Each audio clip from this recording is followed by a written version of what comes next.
Comenzamos. Sí, muy buenas tardes con todos. Es un verdadero honor presentar un verdadero gusto presentar este webinar sobre patología femoropatelar de la A a la Z.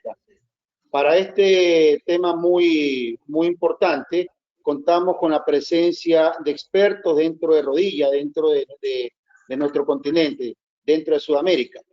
Tenemos al doctor Luis Fernando Rodríguez, amigo nuestro de Colombia, cirujano de rodillas del año 1998, expresidente de la Sociedad Colombiana de Artroscopia, instructor del CLEMI, profesor de posgrado de ortopedia y traumatología de Unisanitas. Nuestro buen amigo también, el doctor Rodrigo Maestro, consultor de la Asociación Argentina de Ortopedia y Traumatología, expresidente de la Asociación Argentina de Artroscopia, vicepresidente actual de la SLAR y faculty y SACOS en lo que se refiere a rodilla. El doctor Pablo Ramos, amigo nuestro ecuatoriano, posgrado del Hospital Fernández de Buenos Aires, Argentina, médico tratante del Hospital Metropolitano del Valles e Instituto Artros, y múltiples cursos de subespecialidad en cirugía artroscópica y protésica. Y el doctor Ángelo Aguad, amigo nuestro también ecuatoriano, experto en rodilla, ex jefe de ortopedia y traumatología de los hospitales Garnaza y Omni Hospital.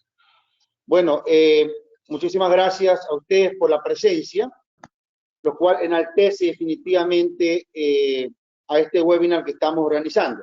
Este webinar es organizado por la Sociedad Ecuatoriana de Traumatología y Ortopedia, el capítulo de artroscopia de la sociedad y también con el apoyo de la Sociedad Latinoamericana de Artroscopia, Rodilla y Traumatología Deportiva, CELAR. La modalidad de este webinar va a ser el siguiente para todos, ¿no? Vamos a hacer algunas encuestas. Una primera encuesta antes de la primera charla. Van a tener todos los asistentes 30 segundos en la pantalla de su computadora o de su celular. Se va a presentar la pregunta con sus respuestas. Son 5 posibles respuestas y ustedes van a poner la respuesta que crean conveniente. Para eso van a tener 30 segundos. Una vez hayan contestado en esos 30 segundos, viene la charla. En este caso, la primera charla del doctor Rodríguez.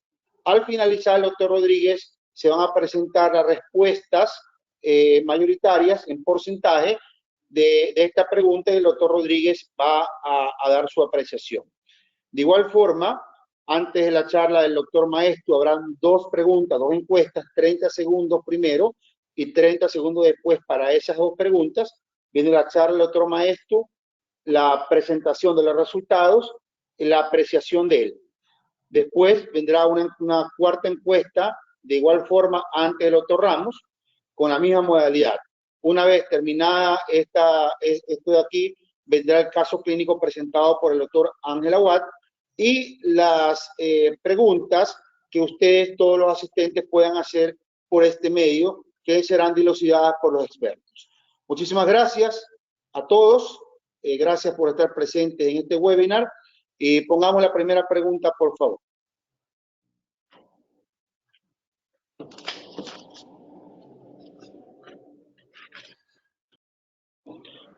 Bueno, para esta pregunta todos tienen, como decíamos, 30 segundos.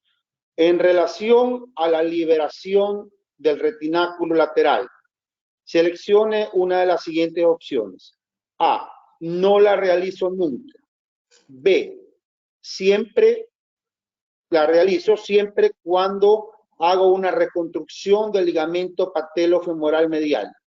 C, la realizo solo en hiperpresión rotulando lateral y tilt.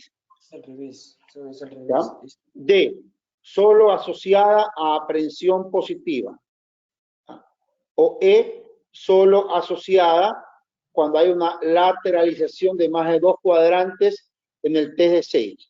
Volvemos a formular la pregunta para que todos los asistentes puedan contestar. En relación a la liberación del retináculo lateral, A, no realizo nunca. B, siempre la realizo cuando hago también una reconstrucción del ligamento patelofemoral medial. C, la realizo solamente cuando hay una hiperpresión rotuliana lateral y un tilt, o sea, la dificultad de poder realizar una abertura o levantar la parte lateral de la rótula, ¿no?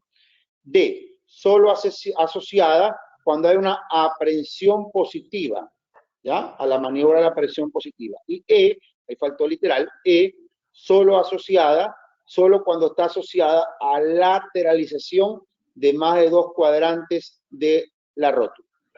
Entonces, todos pueden contestar en la pantalla. Ok. Muy bien. Una vez contestada, entonces comenzamos con la primera charla. La primera charla del doctor Luis Fernando Rodríguez es sobre dolor patelofemoral y síndrome de hiperpresión rotuliana lateral. Doctor Rodríguez. Muchas gracias, Bosco, Pablito, los Pablos, Cornejo, Pablito Ramos. Qué bueno verlos, qué bueno estar acá con ustedes. Siempre será para mí un honor y un placer poder compartir con todos ustedes y gracias por su deferencia a la invitación. ¿Me confirman si se está viendo la pantalla bien, por favor? Sí, afirmativo, doctor. Proceda. Ok, bueno, sí. Entonces vamos a iniciar ya en un par de segundos en aras del tiempo. Ok. El dolor patelofemoral, esta es una charla sobre un enfoque clínico y terapéutico del dolor patelofemoral y lo que es hacer una ubicación conceptual correcta, ya que nosotros encontramos todos estos conceptos o todas estas definiciones cuando un paciente se queja de dolor en la parte anterior de la rodilla. ¿Y a qué nos vamos a referir? Hagamos una ubicación conceptual. Y yo me he basado mucho para esta conferencia en este consenso presentado en ESCA hace aproximadamente 10 años durante su congreso. Y me parece que es muy acotado definir 3 situaciones en los pacientes con problemas patelofemorales.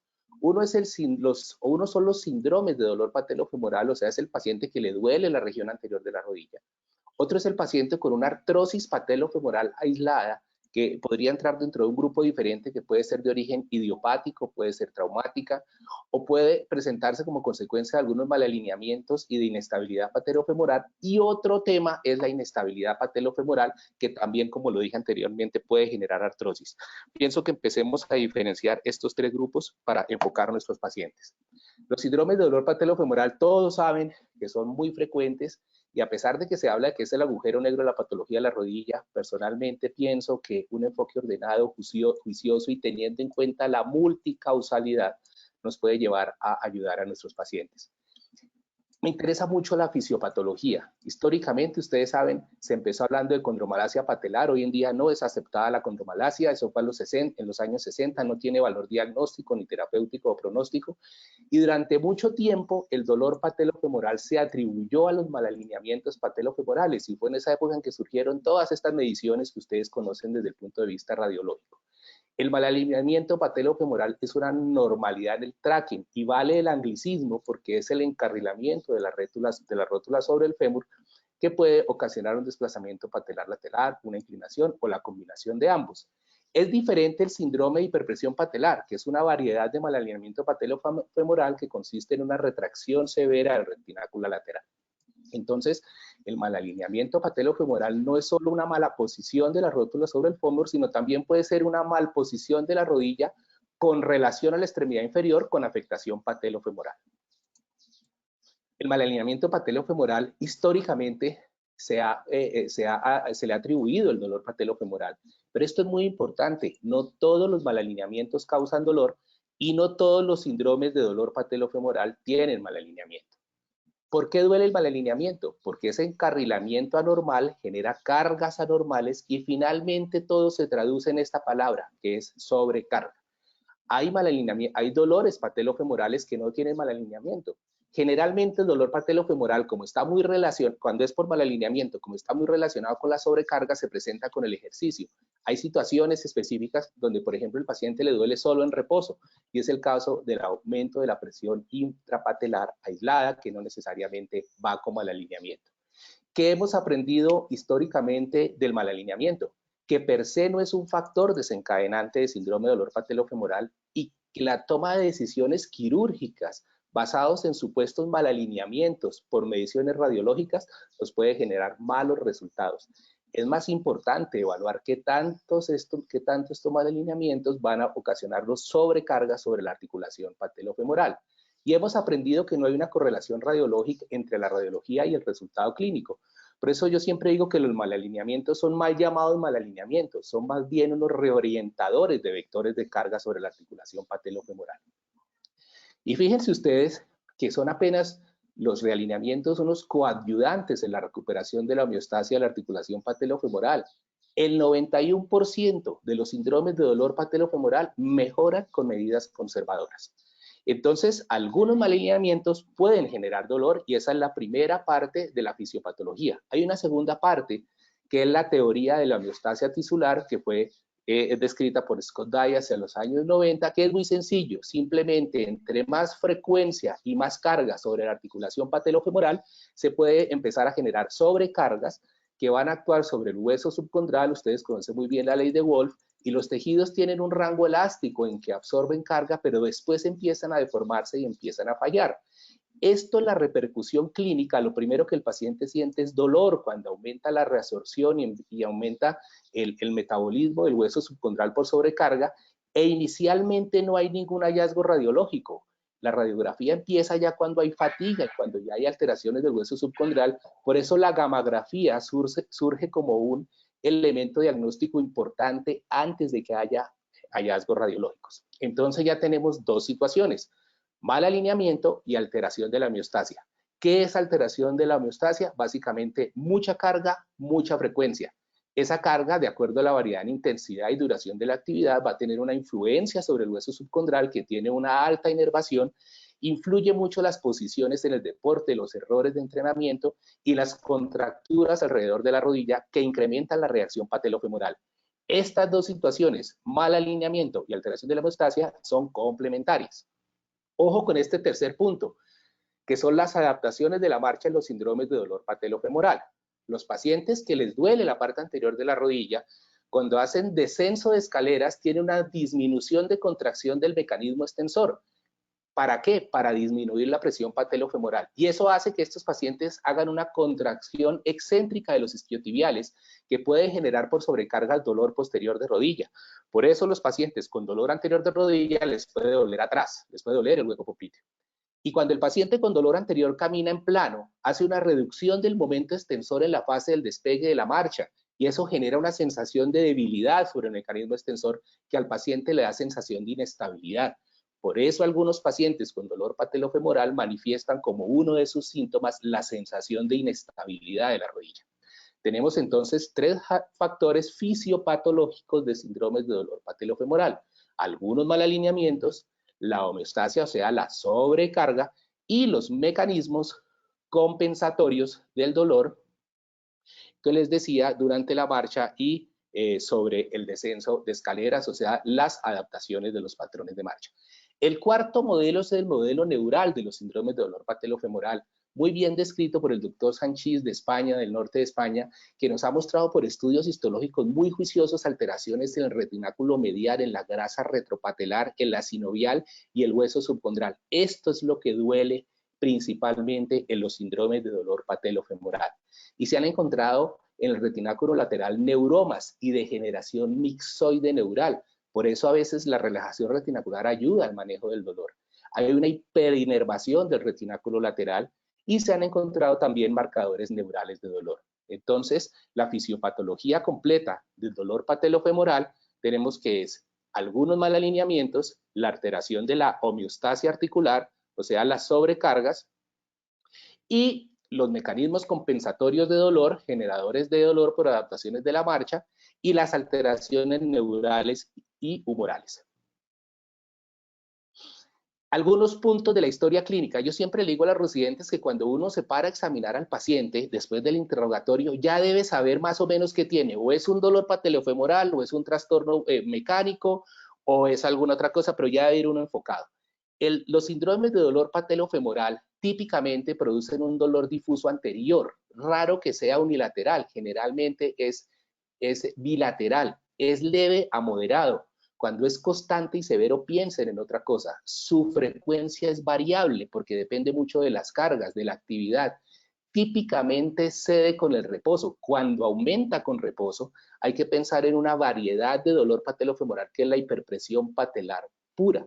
Con la actividad física aumenta, como les decía anteriormente, puede haber crepitaciones y flexión al incorporarse por la alteración de la anatomía del cartílago articular, puede haber sensación de inestabilidad y de debilidad, por lo que les decía anteriormente de los mecanismos compensatorios de la marcha, y puede haber dolor posterior de rodilla por la misma razón. Siempre empiecen el examen de los pacientes en bipedestación para ver cómo es su alineación normal y cómo es su alineación compensatoria. Evaluar el momento valgo es muy importante porque esto tiene una influencia directa sobre el mecanismo extensor. Al paciente hay que evaluarlo en prono, hay que evaluar la rotación de las caderas y la retracción del recto anterior, porque la antetorsión femoral puede ser uno de los factores desencadenantes de malalineamiento generadores de dolor anterior de rodilla. Hay que evaluar el paciente en supino, mover las caderas, evaluar el trofismo de cuádriceps a 10 centímetros del borde superior de la patela, arcos de movilidad de rodillas y evaluar las retracciones, principalmente de fascia lata y isquiotibiales, que claramente esta jovencita no las tiene. Puede haber crépito patelar, hay que evaluar la movilidad patelar, hay que evaluar el tilt, la inclinación, que es muy subjetivo. Ya hay formas más objetivas de evaluar el tilt de la inclinación patelar que seguramente Rodri, maestro, lo va a mostrar ahora en un momento.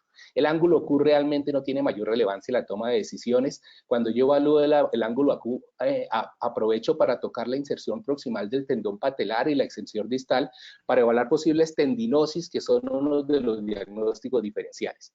Acuérdense que la rodilla tiene 17 bursas y cualquiera de ellas puede generar dolores y pueden confundirse con dolor anterior.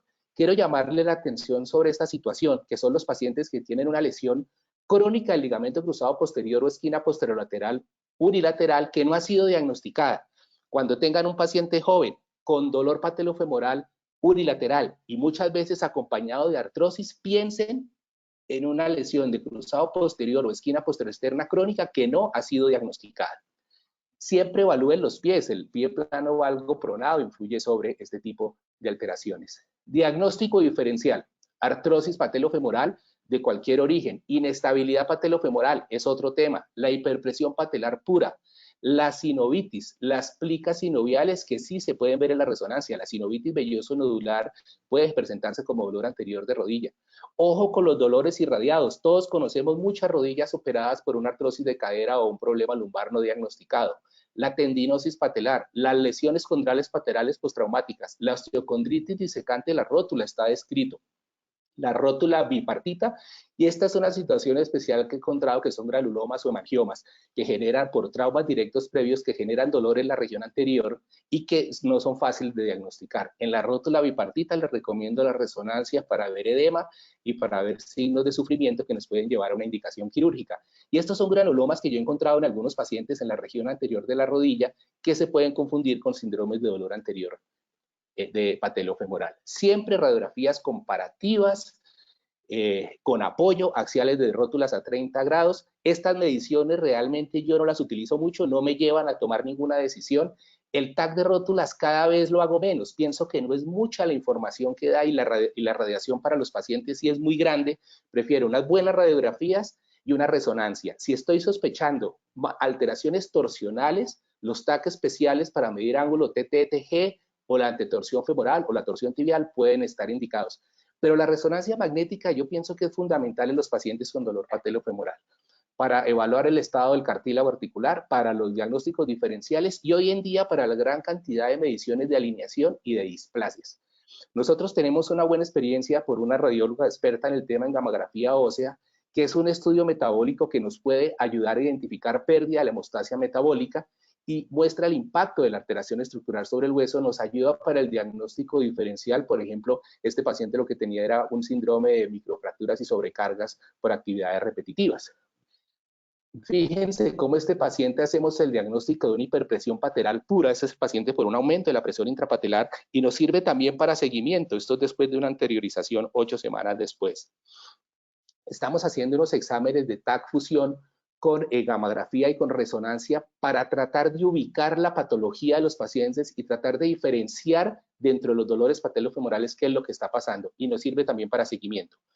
Rápidamente podemos diferenciar una rótula única con hiperpresión Podemos diferenciar pacientes con alteración primaria en la tróclea, que probablemente nos habla de otro origen artrósico primario de la articulación patelofemoral. Podemos diferenciar el paciente que capta tanto en tróclea y en rótula con una artrosis ya más avanzada. Nos ayuda a ubicar específicamente dónde está la alteración. El tratamiento inicial siempre es la fisioterapia, teniendo en cuenta todos estos ítems, y es fundamental el plan casero de rehabilitación. Si el paciente no hace un plan casero de rehabilitación permanente, el paciente no va a tener mejoría. Y esto es muy importante, que es evitar las sobrecargas sobre la articulación patelofemoral para evitar el sobreuso, controlar el peso y la evaluación en el tiempo. 6 semanas es un número que es muy radical. ¿Y por qué nosotros podemos tener malos resultados en un tratamiento conservador? Pues por fisioterapia insuficiente o inadecuada, por ausencia de tratamiento complementario que es suspender las cargas y por buscar inmediatez en los resultados. La cirugía rara vez la hago y solamente cuando ha fallado el tratamiento fisioterapéutico y el tratamiento complementario, que es suspender las cargas. Casi nunca hago una liberación lateral aislada, casi nunca hago un realineamiento rotuliano proximal. Generalmente lo que hago son realineamientos rotulianos distales. Cuando un paciente no mejora con fisioterapia y tiene un mal alineamiento patelofemoral documentado como causa de dolor, hago una medialización pura tipo Erbly-Trillat si el paciente no tiene artrosis. Si el paciente tiene una artrosis leve a moderada y mal alineamiento, le hago un Erbly-Trillat modificado que es con un corte más inclinado para hacer algo de anteriorización. Si el paciente tiene hiperpresión patelar sin mal alineamiento o artrosis patelofemoral aislada en menos de 50 años, le hago una anteriorización tipo Maquet. Y si el paciente tiene un mal alineamiento patelofemoral, artrosis y es joven, le hago una medialización y anteriorización, que es un Trillat con un Maquet. Como conclusión, los síndromes de dolor patelofemoral son multifactoriales. Todos los pacientes son diferentes. Tal vez vieron ustedes la foto de la rodilla con un rompecabezas. A cada rodilla hay que armarle su propio rompecabezas para ver qué es lo que está pasando. Y fíjense, toda la cantidad de factores que tenemos que analizar, clínicos y paraclínicos.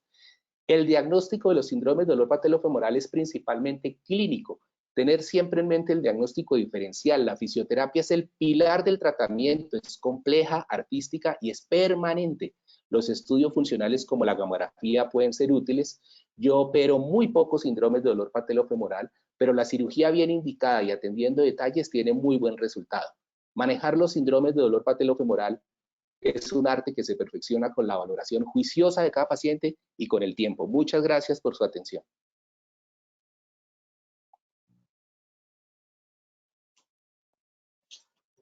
Muy bien, excelente la charla. Muchas gracias, Luis Fernando. Estamos a la espera de las preguntas también para irlas puliendo aquí en el chat. Los que desean hacer las preguntas de una vez, por favor, vayan haciendo. Sí, la presentación de las respuestas de la primera pregunta. Bueno, vemos que las respuestas mayoritariamente la letra C, realizo solamente en hiperpresión rotulano lateral y tilt. Bueno, queríamos que el doctor Rodríguez analice estas respuestas y que pueda dar su apreciación en relación de las mismas. Claro, con mucho gusto. ¿Me están escuchando? Sí, claro. No, a mí la verdad me alegra mucho la respuesta del auditorio, porque coincidimos en que la liberación retinacular aislada es un procedimiento que como procedimiento aislado hoy en día está muy poco indicado. Luego coincide, digamos, con lo que se recomienda actualmente.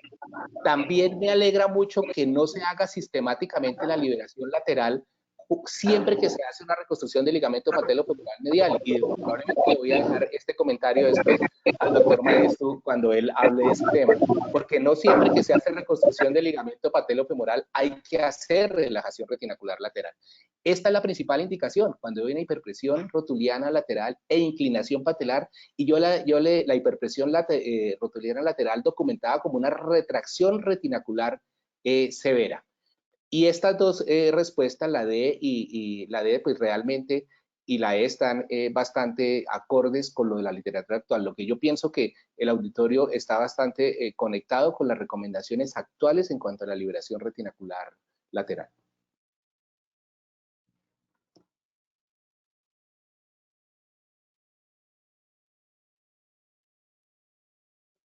¿Listo? Muy bien.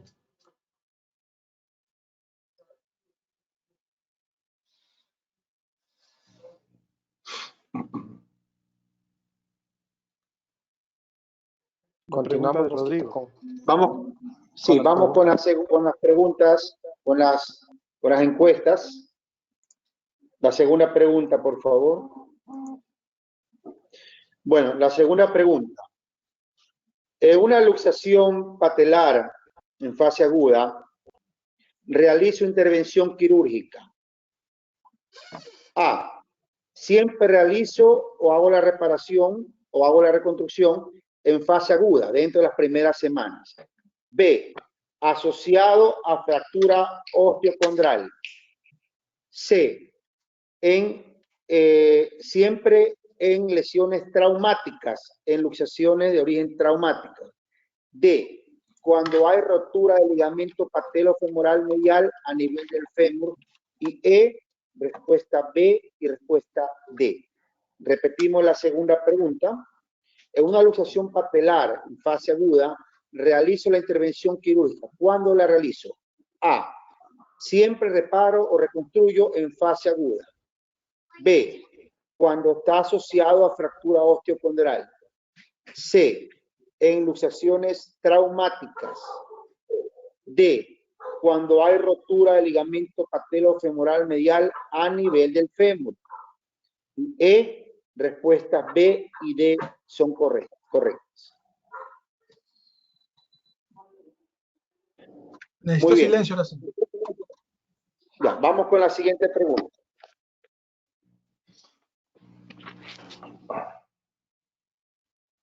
Ya, entonces esa fue la segunda pregunta. Tenemos otra pregunta también para los asistentes.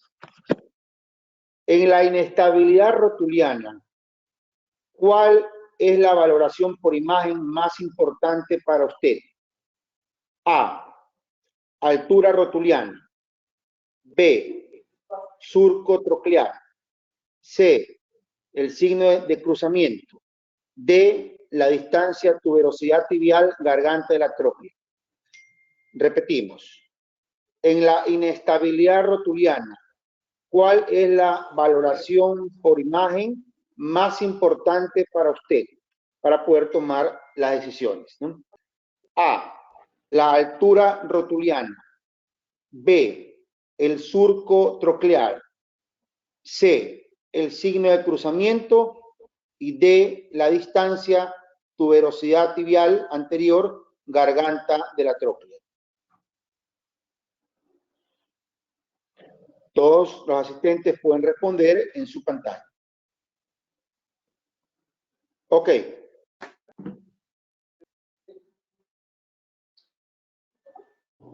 Ok, muy bien. Entonces, todos han tenido tiempo para poder responder y continuamos con la exposición del doctor Rodrigo Maestu, quien nos va a hablar sobre inestabilidad rotuliana.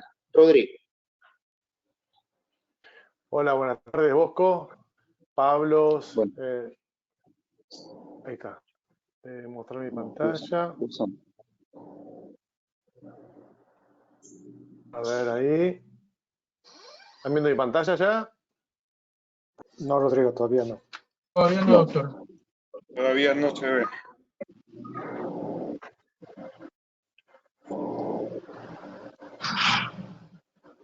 Le voy a dar el rol de nuevo. ¿Estoy? Un segundo. Ok.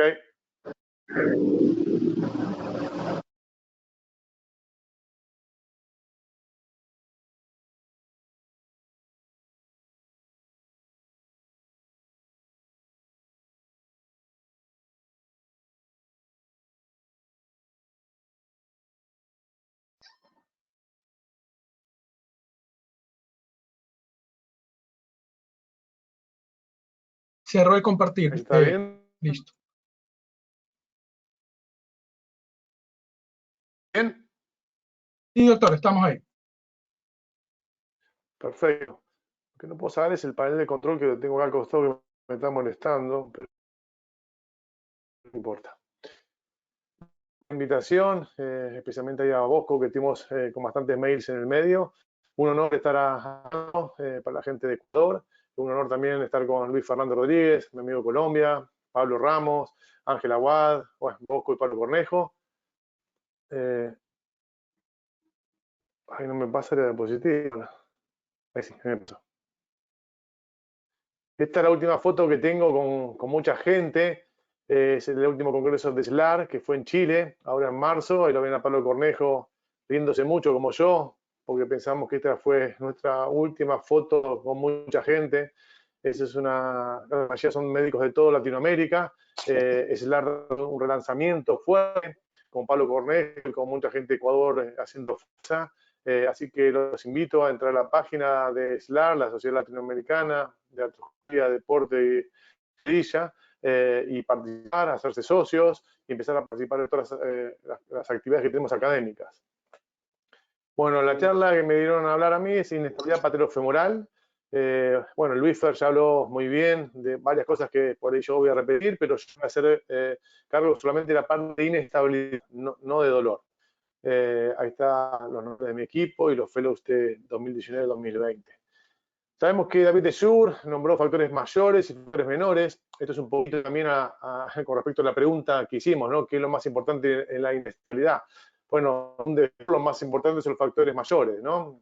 La displasia de tróclea, la patela alta, la distancia de el tilt y el ligamento patelofemoral medial. Y los menores, la rotación femoral y el genuvalgo recurvatum. Nosotros hicimos este ritmo de tratamiento, diagnóstico de tratamiento. Como dijo Luis Fer, la patología patelofemoral es multifactorial, o sea, son varias cosas que tiene el paciente. Entonces uno en la cabeza, cuando viene un paciente, lo primero que tiene que dividirse es si tiene dolor o es inestabilidad nada más. Si tiene inestabilidad, ponerse este cuadro. En luxación aguda, primer episodio, podemos hacer dos cosas, o tratamiento conservador o tratamiento quirúrgico. Creo que también es una pregunta ahí que han hecho. ¿Tratamiento quirúrgico cuándo lo hacemos? Y sí, siempre lo hacemos el tratamiento quirúrgico cuando tenemos una fractura osteocondral, cuando tenemos una abulsión del ligamento, una ruptura franca del ligamento, por ahí en pacientes jóvenes, deportistas, que sabemos que eso va a hacer una recidiva seguro, uno podría pensar en hacer en algo quirúrgico, una reparación. La verdad que nuestro grupo no nos ha ido bien con las reparaciones del ligamento patelofemoral medial, y salvo que sea muy claro la abulsión, preferimos rehabilitarlo y si después tiene algún tipo de inestabilidad, hacer una reconstrucción del ligamento. Personalmente no me ha ido bien con las reparaciones del ligamento patelofemoral medial en agudo. Ahora, si ya el paciente viene en forma crónica con una estabilidad patelofemoral, el diagnóstico le damos mucha importancia a la radiografía, a la tomografía computada y la resonancia. A diferencia, como dijo Luis, en el dolor es más importante la resonancia que la tomografía. Acá en la inestabilidad es más importante la tomografía porque vamos a evaluar varias cosas como vamos a ver ahora. Este es un cuadro que parece complejo, pero vamos a ir hablando punto por punto y al final de la charla va a ser mucho más simple. Entonces, examen físico, anamnesis. Ya dijo Luis Fer lo importante, la anamnesis, hablar con el paciente, con los familiares, cómo se luxó, cómo fue, qué es lo que siente, etc. El examen físico uno ya puede tener una sospecha de un problema de rotación, como esa foto de arriba, de boca abajo, y ya estamos haciendo la maniobra de Staeli, que es para la rotación interna y externa del fémur, y si hay alguna asimetría entre ellas, uno puede sospechar que la anteversión femoral está aumentada. La de abajo es en 30 grados y uno ve la línea de la rótula del pie. Uno está evaluando un poco lo que se llama la extra rotación tibial. Y el video de la derecha está corriendo. Uno evalúa el dolor de la patela, evalúa la estabilidad de la patela y evalúa la aprensión, que es un signo muy importante para aplicar una cirugía en una luxación de rótula, ¿no? Aprensión, en este caso, bueno, más que aprensión, uno puede usar la rótula como ahí en el video, ¿no? Pero es muy importante el examen físico y la anamnesis. También es muy importante verlo parado, como dijo Luis Fer, doblar la rodilla, en caso, bueno, ya ven que estamos en quirófano y una luxación increíble que recién entra en la rodilla a los 70 grados, y el otro video, ver el paciente parado, ver cómo camina, ver la rotación del pie, de la rodilla, el varo. Es muy importante el examen físico en la inestabilidad patelofemoral, como dijo Luis Fernando, yo sentado en el escritorio, después del interrogatorio, ya tengo que tener en mi cabeza un poco el diagnóstico. Después, revisando al paciente y mirándolo, ya tengo que tener un diagnóstico bastante acabado. Ahí vamos a pedir los estudios complementarios que pensamos que sean necesarios. Bueno, estudios complementarios de las radiografías, es muy importante radiografías de pie, o sea, estas telemetrías para ver el eje mecánico del paciente, en el caso de un lumbalgo muy importante, ya vimos que es un factor predisponente a la inestabilidad, y pensar en una osteotomía varizante de fémur, como estamos viendo ahí en la foto. Muy importante las imágenes axiales de rótula, a mí me gusta la imagen de Merchant, que es a 45 grados, para darme una idea cómo está esa rótula y cómo está esa arteróclea. Y el perfil es muy importante, el perfil estricto, que se vean los dos cóndilos bien encimados, porque me va a dar muchos detalles sobre la altura de la rótula, que es un factor muy importante y también algunos signos que podemos ver en la tróclea, en el perfil descritos por que los divide A y D. Si estamos hablando de un C y un D, ya es una displasia patelar importante. Con respecto a la tomografía, que para inestabilidad sí es importante, también podemos pedir el eje mecánico para ver si tiene valgo el paciente. Obviamente vamos a pedir la distancia, vamos a ver la altura, la distancia TTG, vamos a ver la torsión de la tibia y la anteversión femoral. Sabemos que la distancia del TTG, que sería como el ángulo Q medido, lo normal en las mujeres está a 20 milímetros y en los hombres hasta 15. La altura patelar, según el test que uno tome, pero sería la distancia del diámetro mayor del perfil tiene que ser igual al tendón rotulino. La anteversión femoral, bien digo, lo normal es hasta 13 y la extractación tibial hasta 27. Sí, la resonancia la pedimos, pero como dije antes, es más importante para los dolores, no tanto para la inestabilidad. Sí, podemos ver si tiene el paciente una lesión osteocondral, tróclea, si puede tener lesión de cartílago nada más, ahí como vemos pequeña la tróclea. Obviamente uno puede ver si tiene un cuerpo extraño, eso sería una indicación de síndrome agudo, y puede ver la lesión del ligamento patelofemoral medial, ¿no? Entonces, una vez que tenemos el diagnóstico, vamos a ver el tratamiento de cada patología. Si vemos que el paciente lo que tiene es una ruptura del ligamento patelofemoral medial, vamos a pensar en una reconstrucción de este ligamento. Nosotros nos basamos en el trabajo publicado por Andreas Weill en 2008. Lo que hace es aborda la patela en la zona medial, coloca dos arpones, uno bien proximal, otro en el medio de la que es donde está la inserción del ligamento patelofemoral medial. El injerto que utilizamos, si es un hombre, preferimos usar el recto interno autólogo, si es mujer, un semitendinoso, y si tenemos que pedir un alográfico, pedimos un semitendinoso. Entonces se fija el tendón en la rótula, es muy importante dónde pasamos el injerto para llevarlo a fémur, eso es muy importante, no tiene que ser ni interarticular, ni tampoco subcutáneo, tiene que estar justo entre la fascia y la cápsula, y lo tenemos que ver desde la artroscopía como se ve en esa foto, como una impronta en la artroscopía. La fijación del fémur también es muy importante. En un video nos fijamos solamente en la parte de radiografía, según el trabajo de Scholz, que está bien descrito por Andreas Weiler, pero luego de ver los trabajos anatómicos de la Prade empezamos a hacerlo mixto, o sea, lo hacemos sí con el intensificador de imágenes en quirófano, pero también hacemos una incisión de 2 centímetros y vamos a palpar ahí el tubérculo del aductor para hacer la fijación anatómica de nuestro ligamento patelofemoral. También es muy importante la angulación, donde lo fijamos habitualmente en 45 grados. Y no reducir la rótula, fijarlo en el lugar donde está. Esto es un ligamento, una reconstrucción que va a evitar que se reduce la rótula, no es para reducir la rótula. Ahora, si el paciente tiene un TIL positivo, lo que vamos a hacer es un alargamiento del retináculo lateral. En un principio hacemos muchas liberaciones. A medida que vamos viendo estos trabajos donde habla que la liberación para inestabilidad, estoy hablando, no está indicado, porque a veces hasta aumenta la inestabilidad, y no está indicado si el paciente tiene una lesión de cartílago, que siempre tiene una lesión de cartílago cuando tiene luxación recidivante rótula. Entonces lo que hacemos es un alargamiento del león rotuliano. Se puede hacer, como vemos en las dos fotos de arriba, como una setaplastia, y de paso hacemos una resección de ostofito, la parte lateral de la rótula si estuviera, o directamente hacemos un pie crash, como vemos en la foto de abajo. Pero preferimos hacer un alargamiento y no una liberación del retináculo.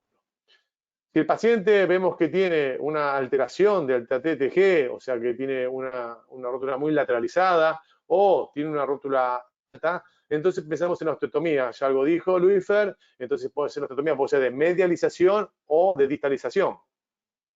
Es la incisión que hacemos, el tendón del TAT con el electrobisturí y con el promedio de escoplos y microsierra, liberamos totalmente el injerto, curteamos, preparamos el lecho donde vamos a poner el TAT, obviamente, y lo fijamos. Lo podemos fijar con tornillos biodegradables, como se ven las dos fotos de la izquierda, o lo que hacemos habitualmente con tornillos titanio de 3,5 canulados, de 2 a 3 tornillos. Y esa hacemos la fijación, obviamente también bajo intensificador de márgenes en quirófano. Siguiendo con la otra patología, podemos ver que el paciente tenga una displasia tropical, que eso sea lo principal, que tenga una inestabilidad. Entonces ahí tenemos que empezar. La trocoplastía la hacemos abierta. Siempre que hacemos trocoplastía también nos gusta hacer TAT, porque seguramente el paciente tiene un problema de alienación y lo decimos. Levantamos el cartílago por pequeños escoplos y también burrs especiales para levantar el cartílago. Siempre se tiene que dejar algo pegado, y luego se aprieta, como ven la flecha esa azul, como apretamos el cartílago, se aprieta, después que un surco en el medio y lo fijamos como si fuera un manguito rotador de doble fila. Le ponemos 3 arpones y lo fijamos. Esto es hueso-hueso, entonces eso pega fácilmente. Simplemente los arpones es para pegarle el cartílago contra el hueso. Siguiendo con este algoritmo, puede ser que el paciente tenga una anteversión femoral aumentada, entonces ahí tendríamos que pensar en una osteotomía de rotadora femoral.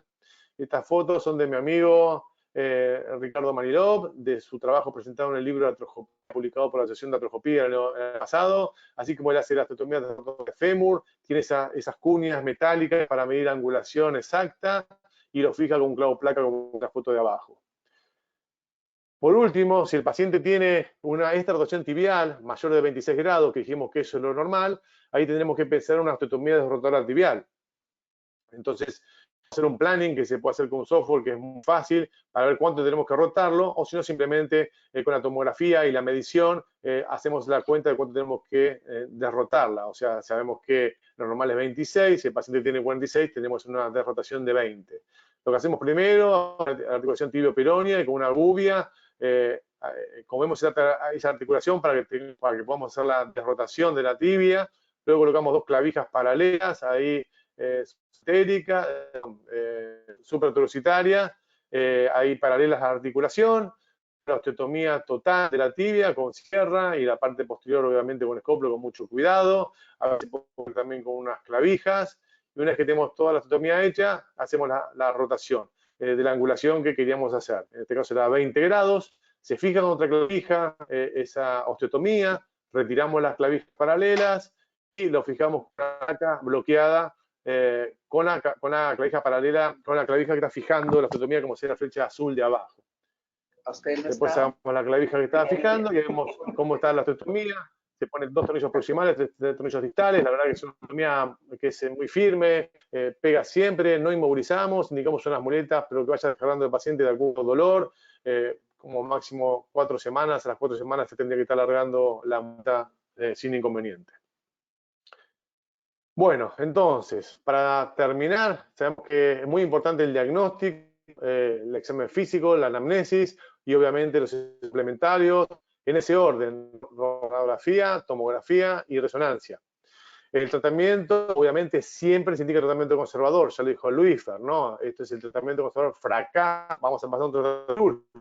Y como dice la gente de Lyon y David de Jour, es a la carta, es de acuerdo que tenga el paciente. Yo ahí hice el algoritmo por paso, pero muchas veces tenemos que hacer combinaciones. Un paciente tenemos que hacer una transposición de un ligamento patelofemoral, unas osteotomías de rotadora y otro quirúrgico. Eso va a depender del paciente. Es muy importante el examen físico, buen diagnóstico para luego indicar el tratamiento adecuado. Por eso es importante el tema del algoritmo. Gracias.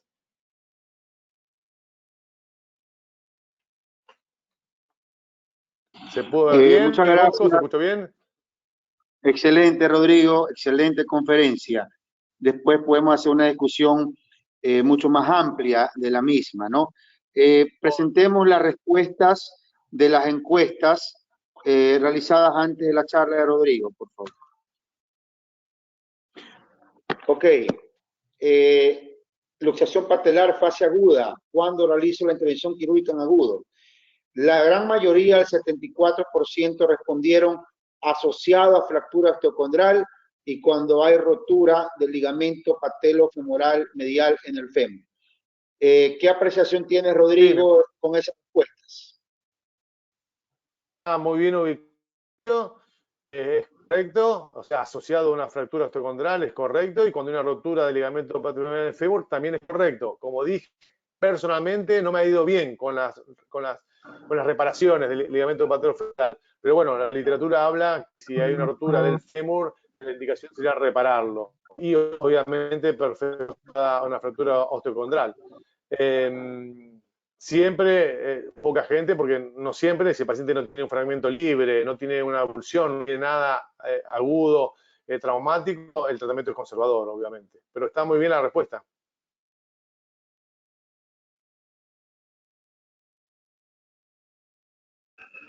Muy bien. La siguiente pregunta, por favor. En la inestabilidad rotuliana, ¿cuál es la valoración por imagen más importante para usted? Aquí, bueno, los valores no fueron tan diferentes. Sin embargo, la valoración más importante, ha puesto la gran mayoría, ha sido la distancia tuberosidad tibial, garganta de la tróclea, seguida del surco troclear. ¿Qué apreciación tiene, Rodrigo? No, me parece que, claro, estos son los 4 signos que de Schur dice que son signos mayores, que si el paciente los tiene, habrá que corregirlos. O sea, que todas las respuestas es correcto, por eso es 15, 19, 3%, que la verdad que se consideran todas las respuestas correctas. Un poquito más el TTG, 53%, pero la verdad que cualquiera de las 4 respuestas están correctas. Obviamente que en la literatura, y nosotros estamos mucho más acostumbrados a hacer una transposición de TTG, que hacer una psicoplastía, que es mucho más complejo. Entonces, claro, los cirujanos lo que más hacen es la transposición de TTG. Pero está bien la respuesta, porque fue porcentaje bastante similar.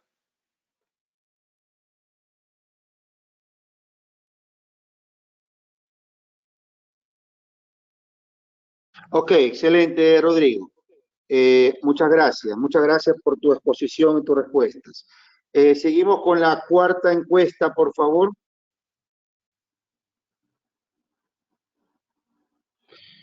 En un paciente joven, paciente considerado joven, de 40 a 60 años, con una artrosis patelofemoral dolorosa y aislada, o sea, unicompartimental a nivel de la patelofemoral, que no mejora con fisioterapia ni con analgesia, ya con 6 meses de tratamiento. Seleccione una de las siguientes opciones. A, viscosuplementación y o plasma rico en plaquetas. B, artroscopia para realizar microfracturas. C, artroscopia para realizar una liberación del alerón lateral rotuliano. D, prótesis patelofemoral. Y E, prótesis total de rodilla. Repetimos la pregunta.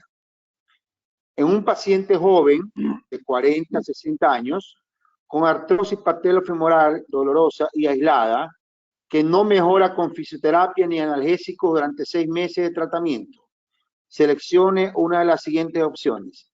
A, viscosuplementación y o plasma rico en plaquetas. B, microfracturas. C, liberación del alerón externo. D, realización de la prótesis patelofemoral. Y E, realización de prótesis total de rodilla. Para que todos los asistentes puedan contestar.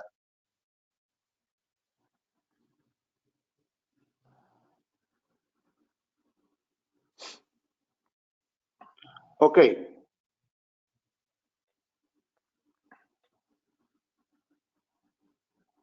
Ok, perfecto. Seguimos entonces con la siguiente charla.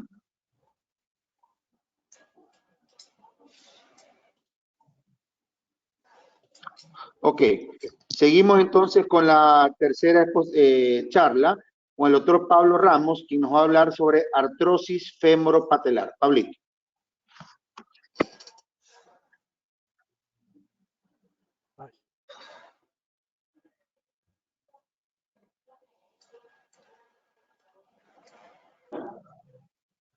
Bueno, buenas tardes.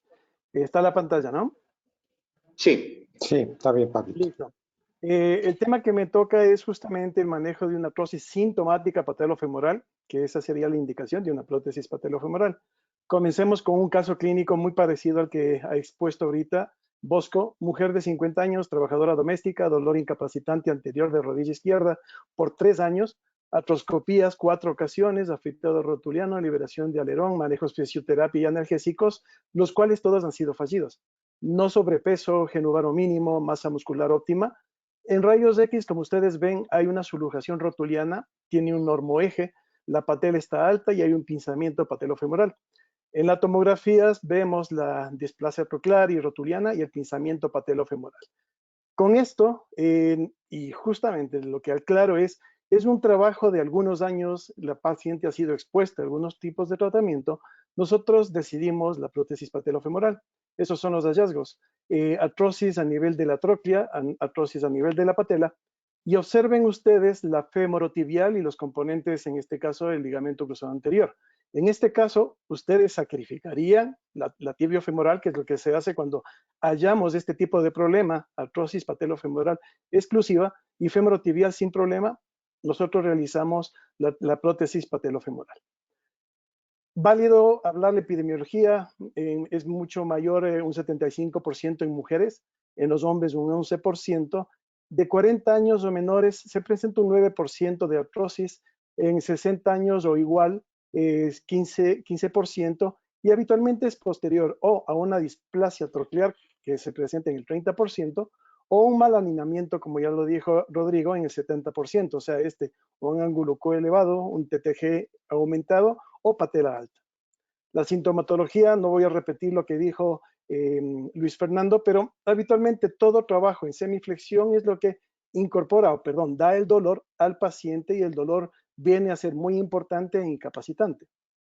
Los estudios diagnósticos, yo uso mucho el escanograma o la planigrafía con apoyo para descartar un geno valgo. La radiografía lateral es mucho más fácil en nuestro medio, porque justamente el índice de Caton-Deschamps es más fácil de medirlo y las radiografías axiales son muy difíciles enviar a los sitios de radiología, razón por la cual prefiero la lateral.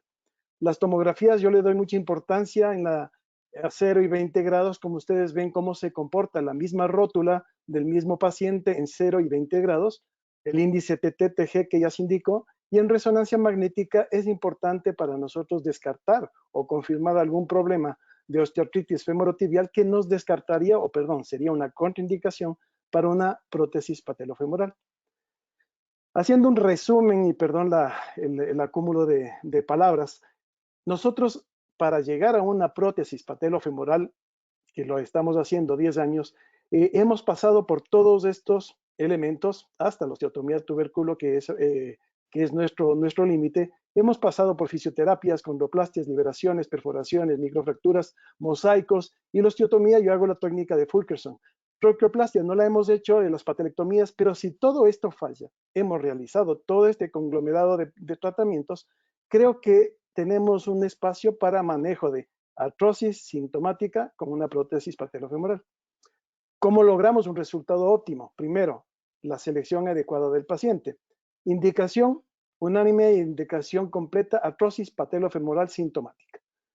Puede tener un dolor, ya Luis Fernando indicó que podemos tener problemas sinoviales, problemas neurológicos periféricos. Si descartamos todo eso, hemos manejado todo ese problema y el dolor persiste y tenemos la artrosis, estamos frente a un posible manejo de prótesis. Tratamientos incruentos y cruentos fallidos, ángulo normal o corregido, y no existe por el momento un límite de edad para el manejo con esto.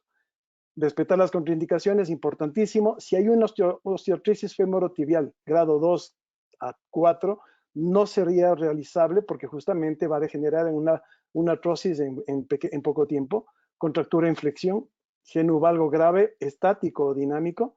La displasia del cóndilo femoral externo, que en 2015 le escuché a maestro en Bariloche y es muy frecuente y lo pasamos muy en alto. Anteversión femoral grave, como dice Teiji. Rotación tibial externa, igualmente Rodrigo y el doctor Manilov, y pacientes psicológicamente inestables. Si deseamos optimizar mucho más, tenemos que tener conocimiento de la prótesis. Hagamos un resumen muy rápido. Cómo ha evolucionado la tróclea de la primera generación a la segunda generación. Se ha cortado un poco la parte distal porque justamente al ser muy larga la primera generación había un impingement o una compresión con el ligamento cruzado anterior. La extensión proximal de la valva femoral es más largo para que el recorrido, el tracking patelofemoral sea mucho más adecuado. En la primera generación había mucho resalto. La amplitud se ha incrementado. La relación patelo-tróclea es de mayor compresión o más compresiva. La anatomía y asimetría a la vez, porque justamente la tróclea, el borde externo es mucho más alto que el borde interno, por eso es anatómica y asimétrica a la vez. Y la transloción rotuliana nos daría una estabilidad con todos los elementos que hemos mencionado. Los dos tipos de prótesis, y es muy importante porque justamente a nivel del mercado tenemos estos dos tipos de prótesis, onlay e inlay. La onlay, ¿qué significa? Que nosotros tallamos o realizamos el primer corte de la prótesis total de rodilla, que es justamente paralela a la epicondilia y es perpendicular a la línea de bedside o a la línea AP del fémur. Con eso nosotros ya estamos dando la estabilidad, la estabilidad anatómica o la posición anatómica de la prótesis. La prótesis inlay tiene el problema, yo lo digo así, porque es tallada a nivel de la tróclea, razón por la cual la tróclea es la que da justamente la posición de la prótesis. La estabilidad está dada porque entonces, si el componente protésico está paralelo a la línea epicondilia, es estable, onlay, y si es que está ida o tiene justamente la inclinación de la componente femoral, justamente puede tener mucha inclinación y da una inestabilidad. Por eso la onlay podemos realizar en trócleas displásicas o normales y la inlay exclusivamente en componentes normales. Este es un resumen de un artículo de Loner, en el cual los problemas funcionales postquirúrgicos han disminuido utilizando componentes trocleares, la onlay, en los cuales la patela se complementa en el canal troclear y se acopla en forma total en la extensión. Las complicaciones han bajado del 17% en la primera al 4% con esta segunda generación. Y por último, si nosotros ya tenemos los dos primeros steps para que nos vaya bien, pues la técnica debe ser depurada. El abordaje que nosotros hacemos es un abordaje anterior, longitudinal y medial. Es trasvasto y medial al tendón rotuliano. La guía femoral la iniciamos con una guía intramedular y la corrección de la rotación, como ustedes ven con la guía de corte femoral inicial, hacemos justamente el primer corte de la prótesis total. Aquí están viendo ustedes lo que obtenemos y lo que dicen en todos los artículos en la colita de piano a nivel del corte femoral superior. La guía de fresado troclear, hay muchos tipos de prótesis, nosotros estamos utilizando justamente esta de Smith & Nephew, y la cementación protésica, que es importante. Nosotros solo tenemos cementadas, no tenemos no cementadas, y la colocación de la prótesis total. Al finalizar la prótesis, ¿qué es lo que hacemos nosotros? Valoramos la estabilidad transquirúrgica en extensión completa, flexión a 30 y flexión completa. Libre, no hacemos ninguna colocación de puntos ni colocación de dedos. Si la traslación es estable, no tenemos que hacer ningún otro procedimiento o maniobra. Aquí vienen algunos problemas que hemos tenido y razón por las cuales les comunico. Inclinación patelar, como ustedes ven en el cuadro, en la imagen del medio, hay una inclinación patelar. Nosotros hemos realizado una liberación de alerón o alargamiento en este caso, como se está haciendo. Si con eso es suficiente, no pasamos a más. Si existe una inclinación más lateralización de la rótula, pero tenemos un TTG normal, estamos acompañándolo de liberación de alerón más transposición del vasto medial, que justamente nos haría un manejo blando. Si con todo esto confirmamos la estabilidad, no pasamos a más. Vamos un poquito más grave, inclinación más lateralización, y tenemos un TTG muy elevado y tenemos un ángulo Q bastante elevado.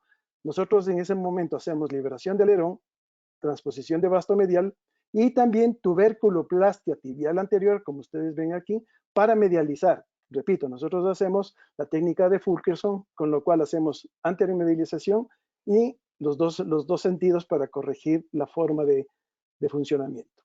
Si tenemos una lujación en 30 grados de flexión que no se corrige y tenemos todos los componentes que hemos visto en las anteriores, tenemos que realizar hemos realizado ligamento patelofemoral al mismo tiempo de la prótesis o conjuntamente con la tuberculoplastia tibial anterior si el TTG está incrementado.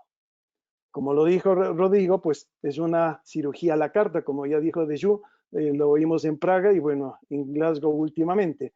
Si existe una luxación inveterada, realizamos liberación de alerón, transposición de vasto medial, tuberculoplastia tibial anterior y el ligamento patelofemoral. Como ustedes ven en este caso, sí, parece muy grande, pero el paciente flexión y extensión completa colocada la prótesis. En este caso, pues la solución la hemos hecho en esta forma. Este artículo en parte avala lo que hemos dicho. Procedimientos concomitantes de realineamiento del aparato extensor son necesarios en un 95% de pacientes en las series revisadas por este artículo.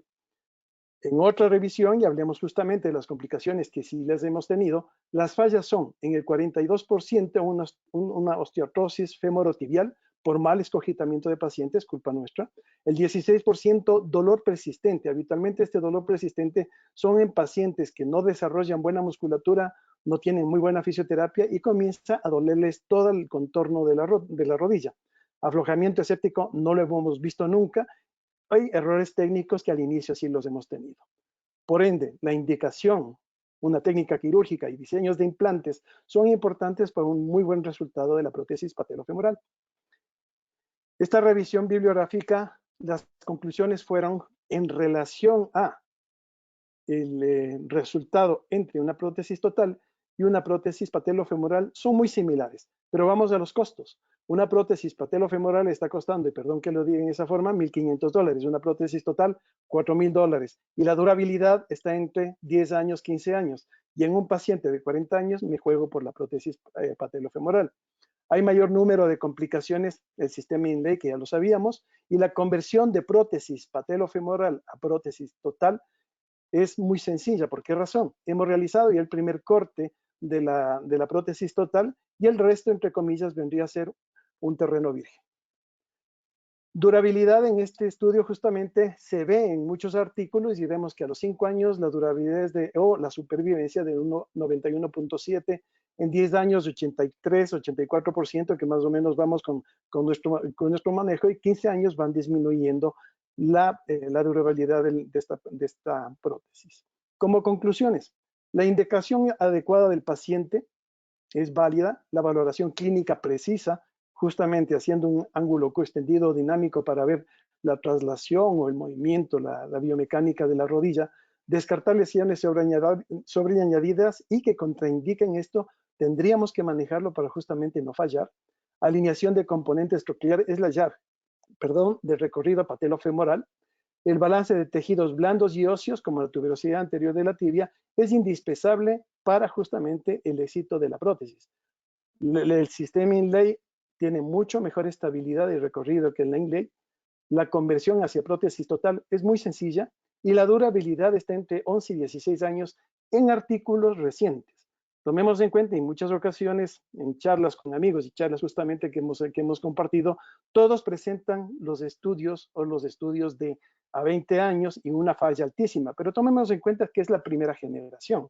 La segunda generación, o lo que estamos hablando, la Onlay, y la tercera generación, que es la actual, en la que es más anatómica, tenemos estudios de 5 y de 8 años, razón por la cual estamos tomando un promedio de 11, 16 años con las prótesis de segunda generación iniciales. Nosotros utilizamos la prótesis de Avon.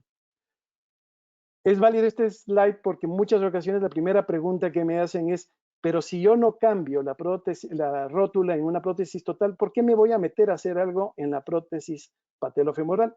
En este día de especialidad, Lotke indicó no confundir patología patelofemoral única con manejo rotuliano en artrosis tricompartimental. Nuestra experiencia, les comparto, del 2009 al 2019, son 210 pacientes. Parece un número muy grande, pero si ustedes hacen la división, son casi 10 pacientes o un poco menos por año, que básicamente es un porcentaje muy, muy bajo, pero tendríamos que conocer manejar este tipo de patología. Son la prótesis de Avon 13, Vanguard 199 y la Journey que estamos actualmente utilizando. Un total de prótesis de 256. Muchas gracias. Muy bien, Pablito, excelente la charla. Muy bien, gracias, Pablito. Presentemos, por favor, las respuestas de la encuesta.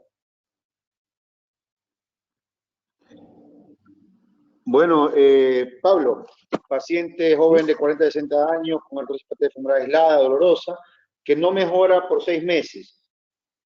La mayoría han optado por tratamiento conservador, viscosuplementación y o PRP. Tu apreciación, Pablito, en relación a estas respuestas. A ver, estoy muy de acuerdo.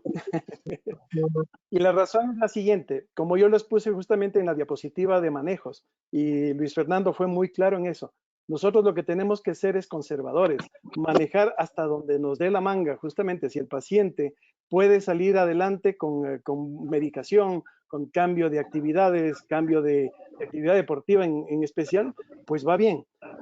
Uno de los problemas, y perdón que era un slide que tenía, que no lo puse, hay otra alternativa de manejo en la artrosis patelofemoral, no hacer nada.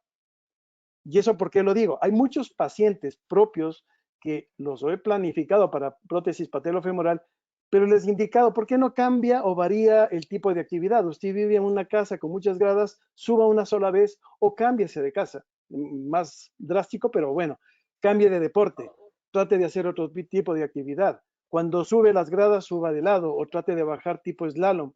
Todos esos cambios me han quitado, decirlo así, pacientes de patelofemoral porque el paciente cambia su actividad, les disminuye la molestia y no se tocan, que básicamente es el resultado con viscosuplementación, una artroscopía de limpieza, facetectomías. Cuando hacemos facetectomías, tuberculoplastias y hacíamos todo eso, ¿qué ofrecíamos al paciente? Le vamos a disminuir el problema, no estamos curando su problema. Es por eso que yo cambié a una prótesis patelofemoral. Muy bien. Vamos con el caso. Y luego tenemos unas pocas preguntas que tal vez nos dé el tiempo para poder analizarlas con los panelistas. Ok, doctora Watt.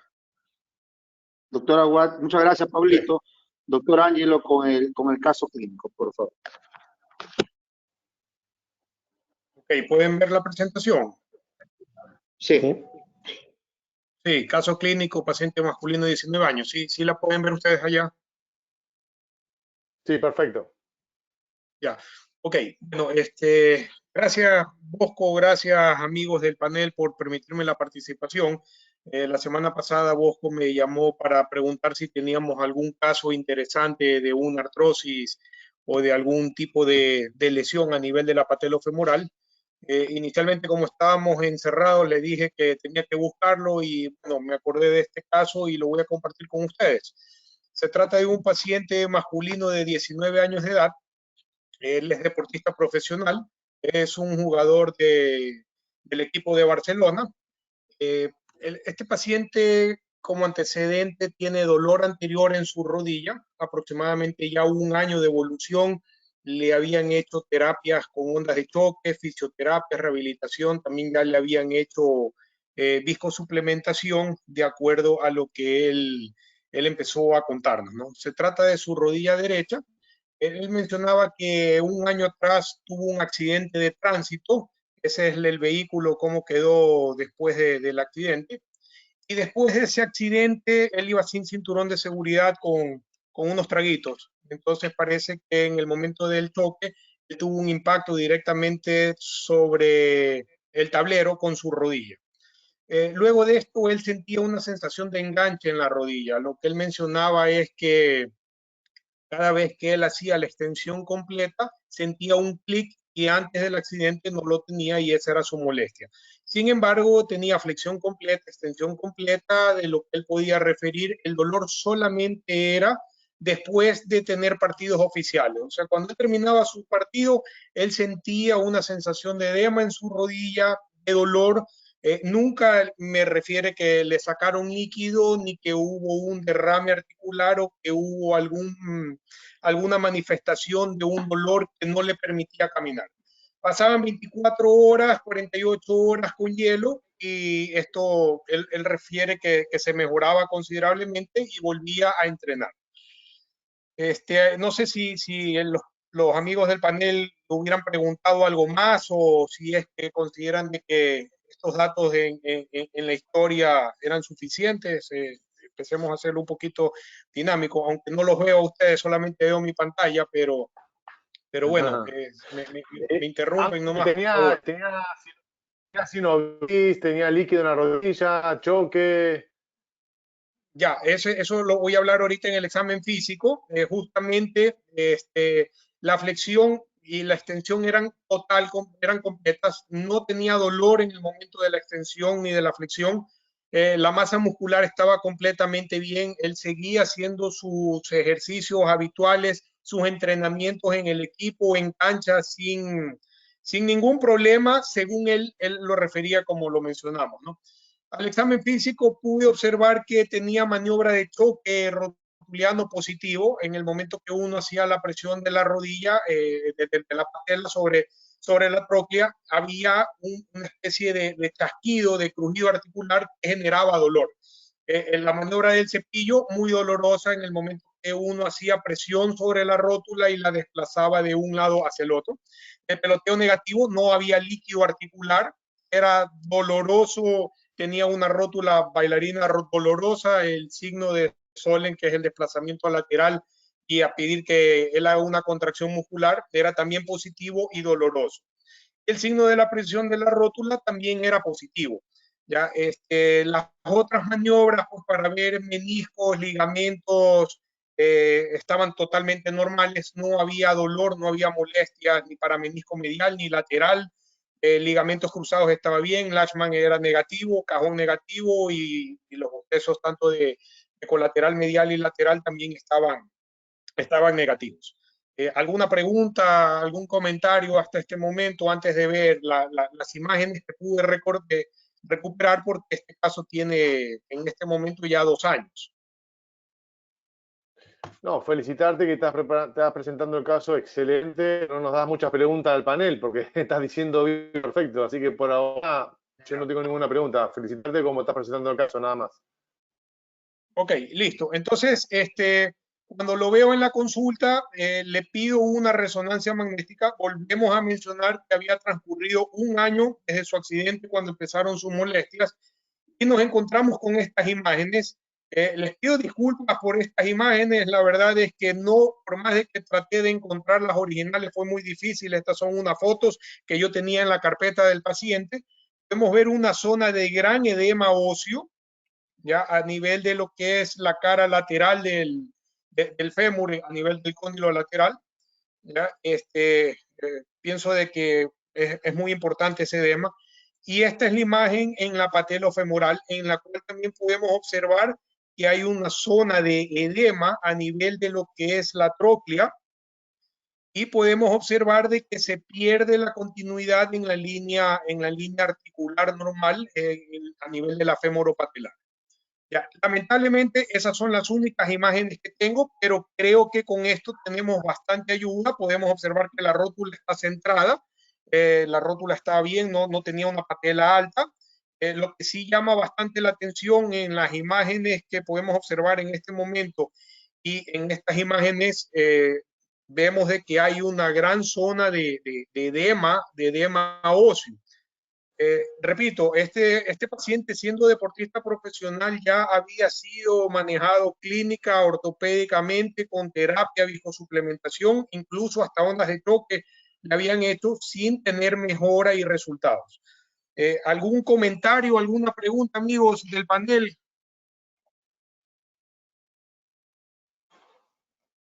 No, seguimos.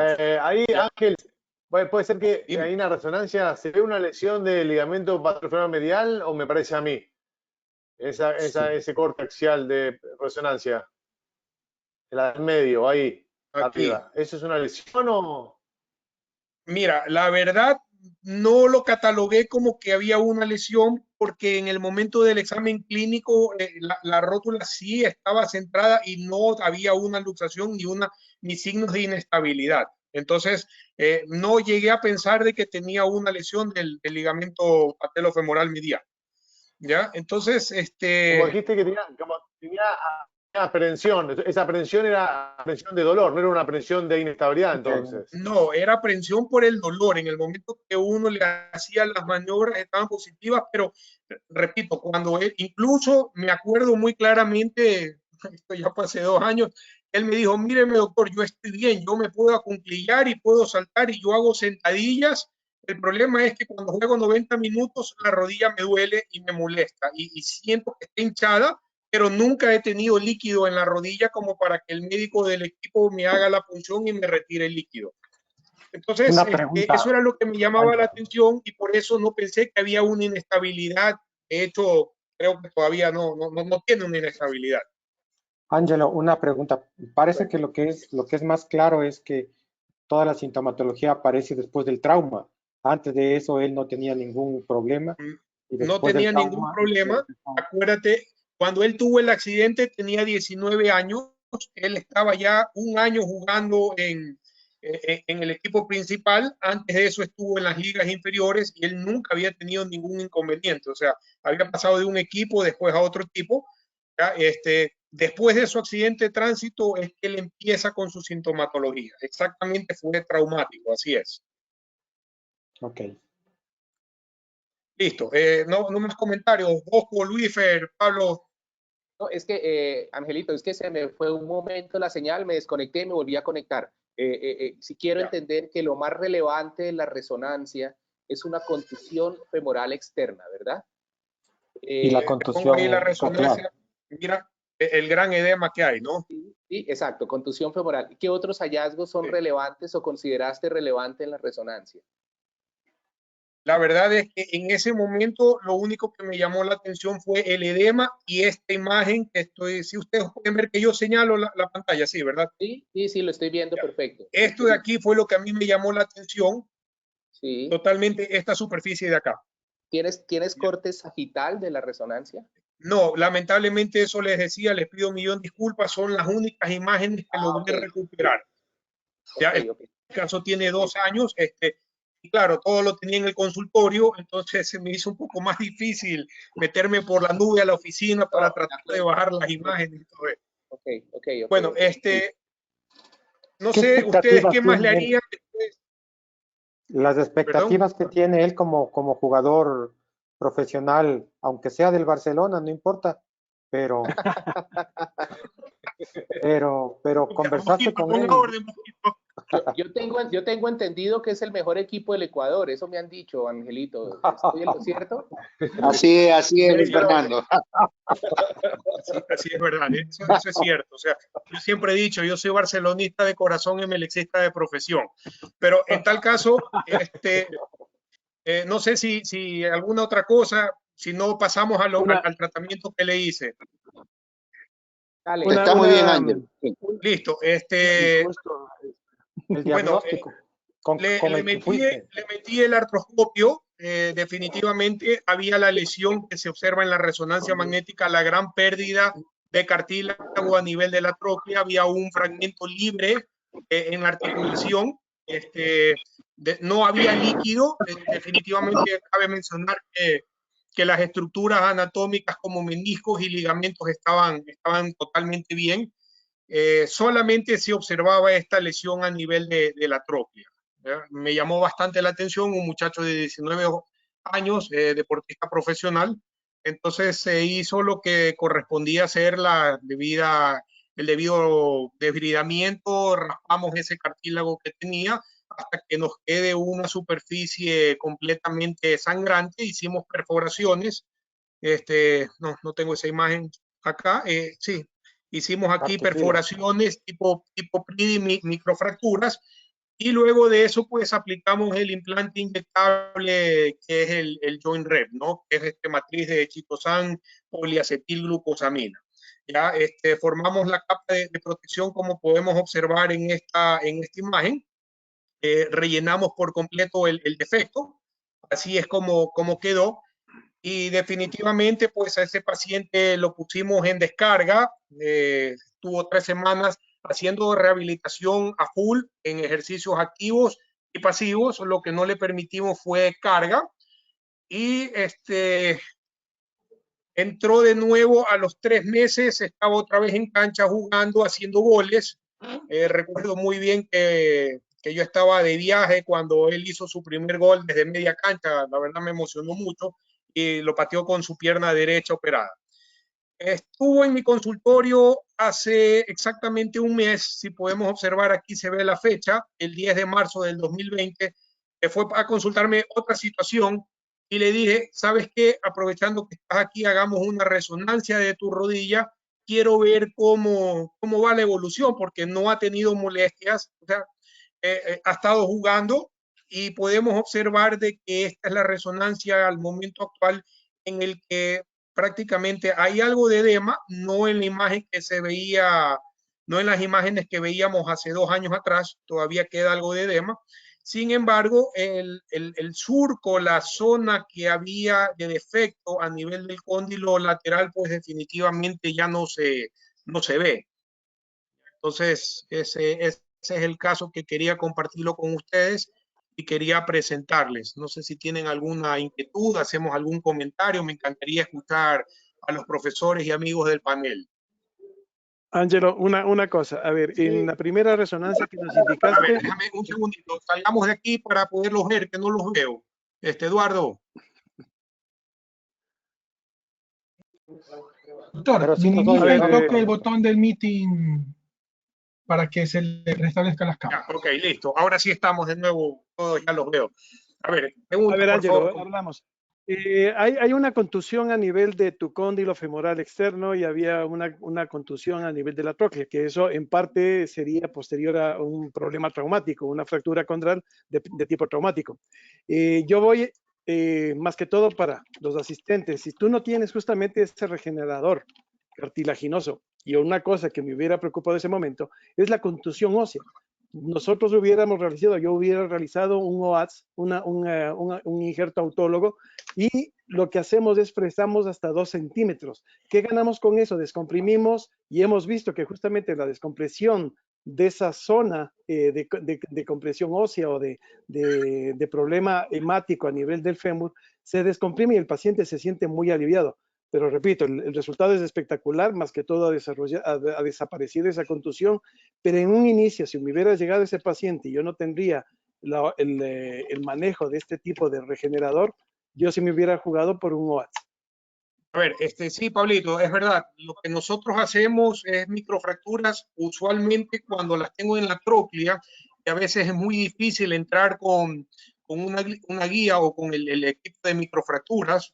Lo que hacemos es, hago una perforación a través de la patela, ¿verdad? Y con eso perforo la patela y a través de la patela hago las perforaciones a nivel de la tróclea para hacer una descompresión.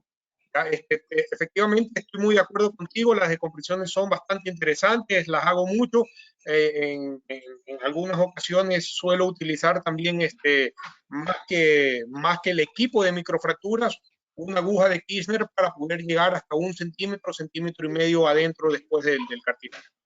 Luis Fernando, estás levantando la mano. No, Ángelo, yo quería primero felicitarte, es un excelente caso y quiero hacer 2 apreciaciones. La primera, si hubiéramos visto una sagital de buena resolución en la resonancia, probablemente hubiéramos visto la lesión osteocondral que este paciente tuvo. Es una lesión de espesor total, traumática, contenida. Y hoy en día, la indicación de tratamiento, o sea, el tipo de tratamiento para esas lesiones es lo que tú hiciste, que es lo que se denomina microfractura plus, que es hacer unas microfracturas, ya si puedes unas nanofracturas, y suplementarlo con algún tipo de matriz, ya tú lo hiciste con glucosamina, hay de ácido hialurónico, hay scaffolds, diferentes tipos, el que tengas, pero eso es lo que se debe hacer.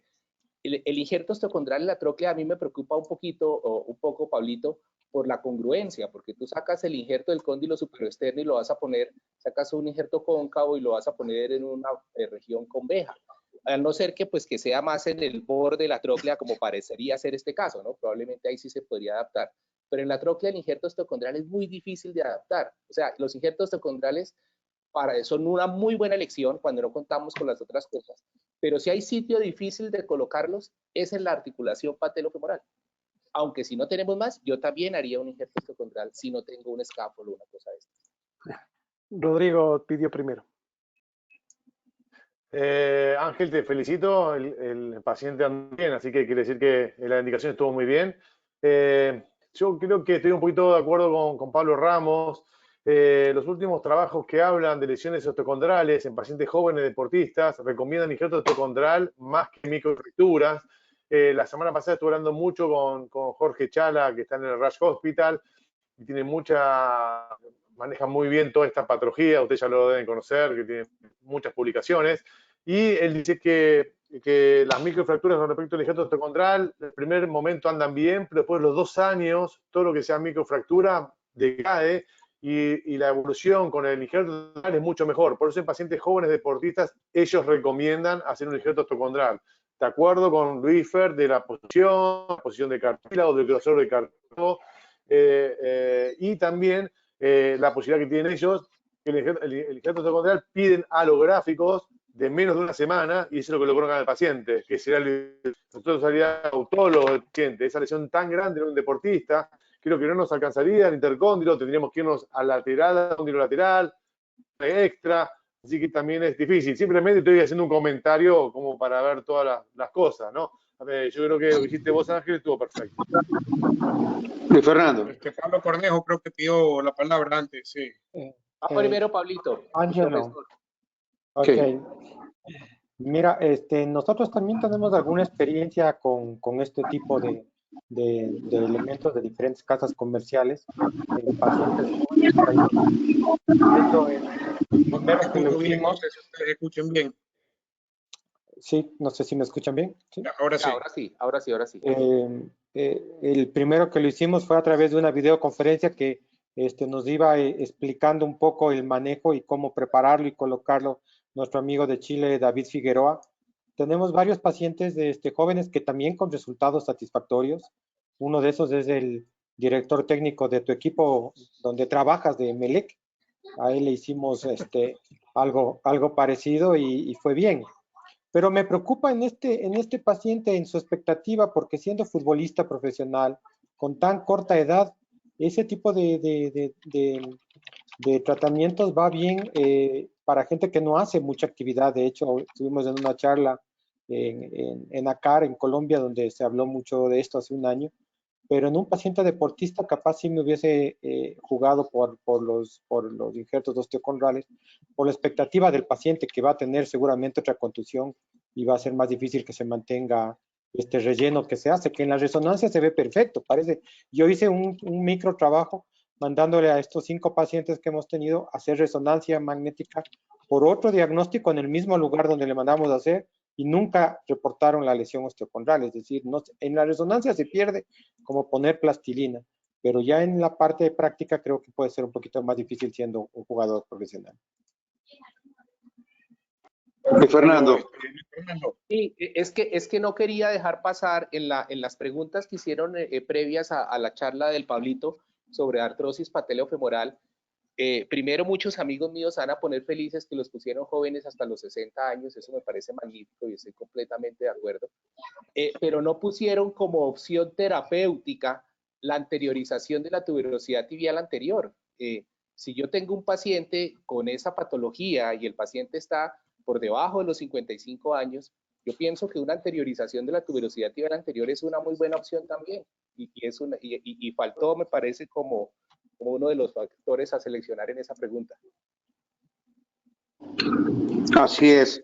Yo también tengo bastante experiencia con el implante inyectable que Ángelo colocó en ese paciente.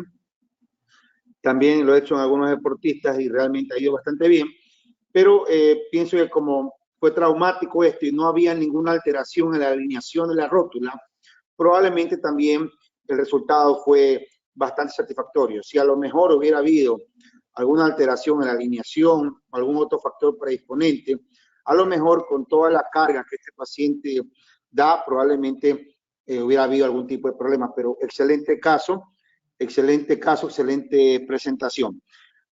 ¿Alguno más, algún otro panelista que desea hacer alguna pregunta, alguna acotación en relación al caso clínico?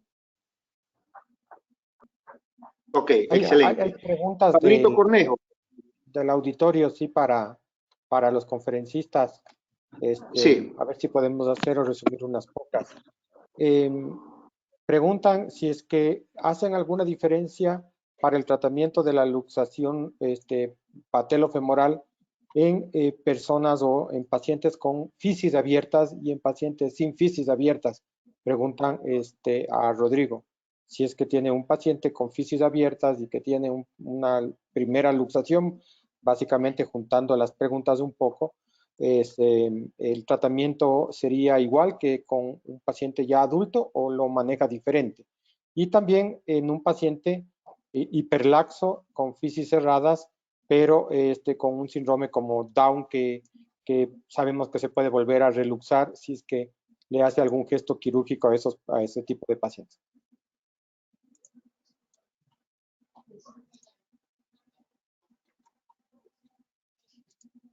Muy buenas las preguntas. Con respecto a la fisis abierta, sí, ahí tenemos dos posibilidades de hacer reconstrucción del ligamento patelofemoral si el tratamiento conservador no fracasa. Una es la técnica que hace Monjao, que la hace con el tendón del cuadricipital y lo sutura directamente ahí al tendón de los aductores, con eso no hace nada de la fisis. Y si no, también se puede hacer un ligamento patelofemoral y fijarla por arriba de la fisis. Algunos trabajos hablan de fijarla por abajo de la fisis. Está muy discutido también eso. Yo habitualmente lo fijo por arriba de la fisis, pero si uno lo fija por abajo de la fisis, también estará bien. Lo que no tiene que hacer es pegarle justo a la fisis. O sea que dos posibilidades. Técnica de Monjao, que es con cuadricipital y sutura al tendón de aductores, o hacer un ligamento patelofemoral, como mostré, tipo Andreas Weil, pero fijarse de no comprometer la fisis, hacerlo por arriba o por abajo de la fisis. Y la segunda pregunta era sobre el Down. Sí, yo trabajé un tiempo en un hospital de niños acá en San Isidro, donde yo vivo, y había unos casos de Down. Son casos muy, muy complejos el caso de Down, porque el caso de Down, cuando llega a nosotros, son unas rótulas que ya estuvieron luxadas y siguen luxadas y nunca estuvo en su tróclea. Son rótulas que son displásicas, la tróclea es muy displásica, es un tratamiento muy difícil el Down, y uno tiene que entrar por todos lados, un poquito como mostró Pablo, ¿no? Tiene que ir a hacer una plástica del vasto interno, tiene que hacer una plástica del alerón lateral externo, seguramente si ya tiene la fisis cerrada, también una transposición de TAT, pero son pacientes muy complejos y son muy complejos también el postoperatorio. Por eso esos pacientes Down, que no tienen mucha psicología y que tienen su rótula luxada, no tienen mucho problema. Yo digo algo así, porque si uno se mete a hacer cirugía, tiene que hacer varios gestos quirúrgicos y eso puede tener una complicación peor de cómo está el paciente. Siempre evaluar al paciente como está antes y estar seguro que lo vamos a mejorar. Si no tenemos esa seguridad, dejarlo así. No sé si fue clara mi respuesta. Ok, entonces tratamiento conservador sería Pablito, Rodrigo, en relación a los fisis abiertas, muchas veces el problema es que el punto de Schürren muchas veces está concordando con la fisis, ¿no? Y es verdad lo que tú dices, pero también hay muchos autores que refieren que mejor es ponerlo debajo de la fisis, justamente por el crecimiento que puede hacer que se eleve la inserción femoral. Y sabemos que una inserción femoral muy arriba puede llevar a una sobretensión en flexión y probablemente después a un aflojamiento. Entonces, eso yo creo que es un poco controversial también. ¿Y has tenido alguna experiencia en la cirugía de Galeazzi, que se usaba mucho antes, cruzando la rótula con el semitendinoso? Okay. No, tuve experiencia hace 10 años con el vasto medial, ¿no? Que se hacía esa... Pero no tengo experiencia en eso. Los casos que hice y no tuve inconveniente, pero bueno, eso va a depender del potencial en el momento que... Muy bien. Hay otra pregunta a todos los panelistas. Si realmente en la experiencia de ustedes han podido tener una visualización correcta de la displasia troclear siguiendo una radiografía lateral, como lo dice Deyu, o ocupan otro método? Porque el médico que escribe dice que para él es muy difícil poder en una radiografía lateral encontrar los signos para poder clasificar una tróclea en tipo A, B o C y tomar una decisión al respecto. ¿Ustedes sí han podido ya identificar bien en la radiografía lateral esta clasificación, esta manera de ver de Deyu, o ocupan otro método para la tróclea? Pablito, no sé tú. Yo sí, lo que pido muchas ocasiones, casi siempre cuando hago una valoración patelofemoral, pido al radiólogo que haga una radiografía de perfil estricta, o sea, una superposición de los cóndilos femorales y ver justamente que esté completamente plana la parte proximal del fémur. Si tienes superposición, rotación, no te sirve para nada, pero debes pedir 30 grados y estricta justamente la radiografía lateral de la rodilla. A mí me sirve mucho y me gusta mucho la tomografía, pero la tomografía tienes que saber en qué corte realizarlo, porque muchas ocasiones cuando el corte tomográfico tú le haces la lectura muy distal, tienes la forma troclear, pero si vas en la coyuntura o en la articulación con la patela, muchas ocasiones vemos la displasia. Por esa razón también hay la lectura de la clasificación de Deyu según las tomas tomográficas. Así es que yo las dos imágenes me basaría. No sé si Luis Fernando nos ayude en eso. Creo que no mucho, porque yo no me he montado en el bus de la troqueoplastia y las razones son 4. La primera, me parece que fíjate, lo que estamos hablando es solamente diagnosticarlas. No tenemos una estandarización o un consenso sobre cuál es la displasia verdadera de la tróclea. Número 1. Número 2, la implementación de la cirugía se me hace complejísima. Es una cirugía que se me hace que implementarla y volverla consistente es bien complejo y tampoco hay un consenso ni está bien establecida. Y los desenlaces reportados en la literatura son todos series de casos. Las revisiones sistemáticas que hay son de series de casos, son de cohortes y no tienen la mejor metodología. Luego, yo por esas 3 razones no me he montado en el bus de la troqueoplastia. Hay otra cuarta razón, y es que llevamos 20 años estabilizando rótulas con unos resultados que consideramos adecuados. No puede ser que se nos hayan pasado tantas displasias de la tróclea. Yo pienso que sí hay que ponerle atención, que sí hay unos pacientes con displasias severas de la tróclea, pero que son raros, son casos muy raros, pero todavía nos falta mucho camino por recorrer en la troqueoplastia. Yo todavía no me he montado en ese bus. Un poquito complementando aquí otra pregunta. ¿El TTG realmente es 15, 20, 25? ¿Qué consideran para nuestro medio? Porque la literatura reporta diferentes datos y la gente está confundida de saber a qué parámetros del que ustedes toman en relación a este índice tomográfico. En resonancia, en tomografía. La lectura la hacemos justamente a nivel de tomografía, la superposición entre el corte troclear y el corte de la tuberosidad anterior de la tibia. Va a variar mucho con lo que diga Rodrigo y la razón es la siguiente. Nosotros sí hemos visto muchos pacientes que tienen la lateralización clínica con un TTG de 15. Nosotros somos muy pequeños para justamente la parte, digamos, la raza argentina, que es mucho más gruesa. En Argentina posiblemente estemos hablando la misma lectura que los gringos. Los gringos dicen de 20 para adelante estás para hacer cambio, TTG patológico. Nosotros con 15 ya hemos encontrado patología e inestabilidad que tenemos que hacer una tuberculoplastia, razón por la cual en nuestro medio, aquí en el Ecuador, lo considero 15 sintomático, es positivo. No sé si es que Rodrigo cambia en eso.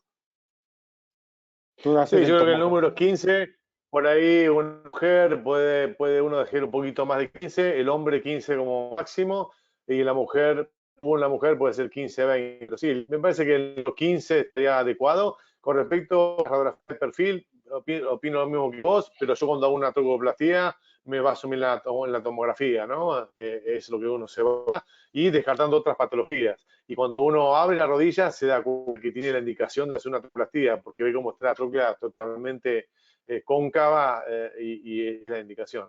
Pero sí, estoy de acuerdo con lo que dice Luis Fer de los estudios también, ¿no? Y lo que está haciendo de Jure ahora, directamente la medición de TTG, lo hace en la resonancia. Entonces, de Jure, si su examen físico descarta algún problema torsional, no pide tomografía, pide resonancia directo, ahí ve cartílago, ve el ligamento y pide la distancia TTG en la resonancia. Pero acá en Argentina, por lo menos, no lo podemos hacer todavía eso, ¿no? Sí, de acuerdo. Bosco, por favor. Hay dos cosas sobre el TTG.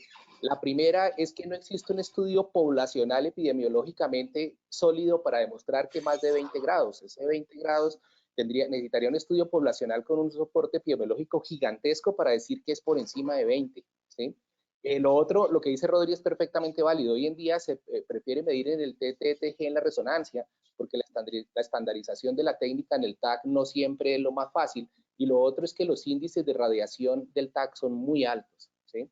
Y ante la respuesta concreta para el auditorio, yo soy muy medializador en las inestabilidades. Por eso siempre medializo por encima de 15.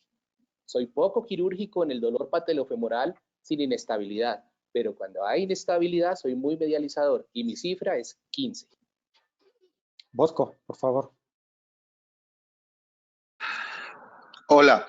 Sí, bueno, yo pido mucho, hace mucho tiempo, realmente también inestabilidades. Solicito la tomografía justamente para hacer esta medición.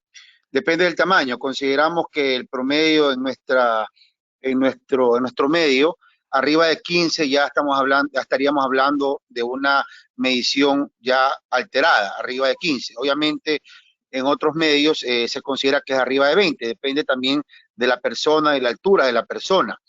Yo quería preguntar, en relación a la displasia, quería preguntarles a ustedes y a Rodrigo principalmente, que tiene mucha experiencia en trocoplastia, ¿en qué displasia tú realizas la trocoplastia? Porque sabemos que, de acuerdo a la clasificación de Jure, la B y la D, que tienen la espícula superlateral, probablemente es los casos en que más probablemente se puede realizar este tipo de cirugías con éxito.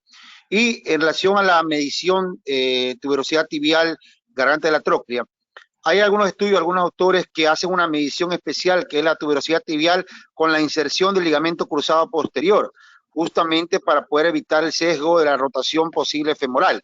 No sé si alguno de ustedes tiene experiencia en ese tipo de medición también.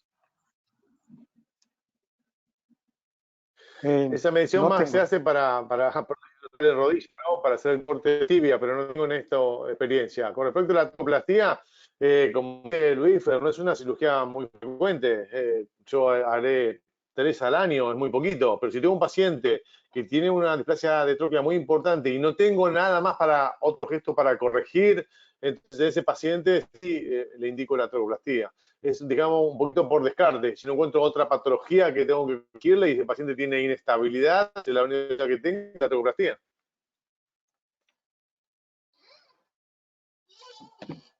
No, de acuerdo, Rodri, de acuerdo. Y hay dos consideraciones especiales en cuanto a la troqueoplastía. Uno es el paciente que se subluxa o se luxa a 30 grados de flexión bajo anestesia, ¿sí? Y otro son los pacientes que ya han sido operados por luxación recibante de la rótula y se siguen luxando y uno encuentra displasia troclear. Ese paciente, lo que tú decías, probablemente la troqueoplastia es una buena opción. Yo no me he montado en el bus, pero sí se la ofrezco a mis pacientes. Aquí en Colombia tenemos un cirujano fantástico y absolutamente demente, que es el Mosco Mosquera. Entonces, cuando tenemos pacientes para troqueoplastia, llamamos al Mosco y la hacemos. ¿En qué tipo de displasia? ¿B o D o B o C? No, C o D. C. Sí. Ok. C o D. Ok. Hay una pregunta también para el caso que presentó el doctor Pablo Ramos. Pablito, dicen que si el paciente que le hiciste el adelantamiento rotuliano y el ligamento patelofemoral y el adelantamiento rotuliano, antes también se le luxaba, o es que el rato que le pusiste la prótesis se empezó a luxar y tuviste que hacer esos gestos quirúrgicos? O el paciente dice entró ya luxado y no tenía un diagnóstico y ahí vieron ustedes que también se le luxaba. Es decir, tienen un poco de confusión que por qué los gestos quirúrgicos después de la prótesis. A ver, recordemos las causas justamente de la artrosis. Uno es displasia congénita de la tróclea y la segunda es el mal tracking o la inestabilidad patelofemoral. Los pacientes que presentamos justamente con tuberculoplastia tibial anterior y ligamento patelofemoral eran pacientes que tenían artrosis sintomática luxable con la rótula luxable, que se les luxaba antes de la intervención, razón por la cual hicimos justamente ese procedimiento.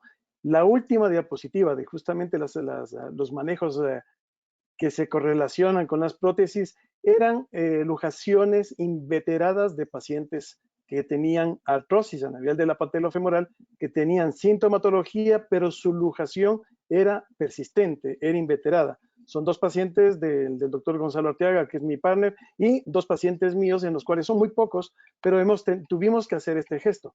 Como había dolor patelofemoral, hicimos el procedimiento de la prótesis y ese momento fuimos a la carta, liberación de alerón, y vimos si es que se localizaba. La transposición de vasto medial fue insuficiente. Hicimos el ligamento patelofemoral, con eso habíamos corregido un poco más, pero había todavía mucha tensión del componente patelar a nivel de la tróclea, razón por la cual hicimos la tuberculoplastia tibial anterior. Entonces estamos hablando de casos serios. El último, de lujación inveterada, artrósica, sintomática, con una articulación femorotibial indolora, o sea, completamente sin ningún problema, tendríamos que hacer y hemos hecho justamente este tipo de manejo. Por eso le puse justamente de manejos aislados, que van conjuntamente con la prótesis patelofemoral si ustedes tienen ese problema el momento de la cirugía o ya entran con el problema previamente. Por eso, y recordemos la diapositiva de todo el resumen de manejos. El paciente fue manejado incruentamente de todo su problema y todo falló y terminó en una artrosis patelofemoral sintomática. Tú tienes que cubrir también el problema que le causó eso, la inestabilidad. Rodrigo, Fernando, Ángelo, ¿hacen ustedes prótesis patelofemoral también? ¿Con frecuencia? No con mucha frecuencia. Fíjate que el Pablito, que es creo que de las personas que más hace y más experiencia tiene, y a propósito, te lo dije por el privado, pero te lo digo en público, excelente la charla, Pablito, porque me parece que el hecho de que haya un mal alineamiento o el hecho de que haya una displasia troclear no contraindica el reemplazo patelofemoral, sino que hay que manejarlo concomitante. Nosotros lo estamos haciendo en dos pacientes.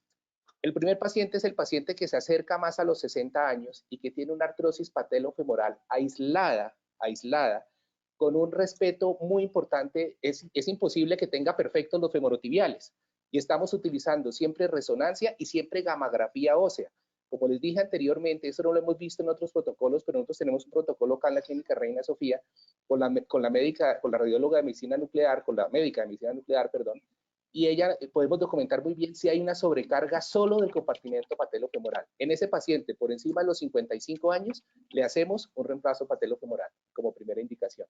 Y el segundo caso es el paciente al que ya se le ha hecho una anteriorización de la tuberosidad tibial anterior, sigue sintomático y tiene menos de 55 años y los otros compartimentos están bien. Son las dos indicaciones que tenemos. Rodrigo, pero, ¿ustedes Pablito, hacen prótesis patelofemoral? Sí,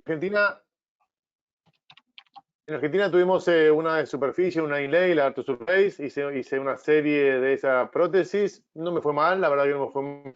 Después no tuvimos prótesis patelofemoral, recién ahora, Tracker, que la tenemos ahora, así que en el tiempo que no tuviera patelofemoral o me iba a una total, o muchas veces hacía la técnica TUR, que es la fasciectomía, ¿no? La patectomía parcial lateral, etcétera, etcétera, que mejora la sintomatología, bien como dijo Pablo Ramos, no soluciona el problema del paciente, pero mejora la sintomatología y seguramente a futuro pasaríamos una total.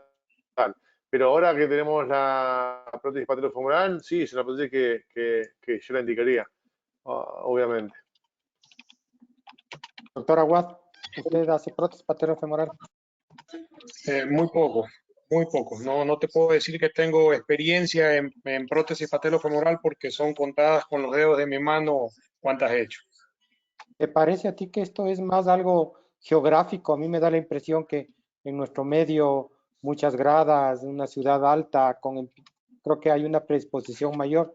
En Chile también, ¿no, Pablito? Hay un alto índice de personas con problema. Parecería ser que también tiene que ver un poco con con la geografía de las ciudades, que es algo importante tomar en cuenta. No lo sé, Bosquito, tú que estás en un hospital público, ¿qué experiencia tienen en patelofemoral? No sé, o sea, no creo que acá en Guayaquil se haga mucho.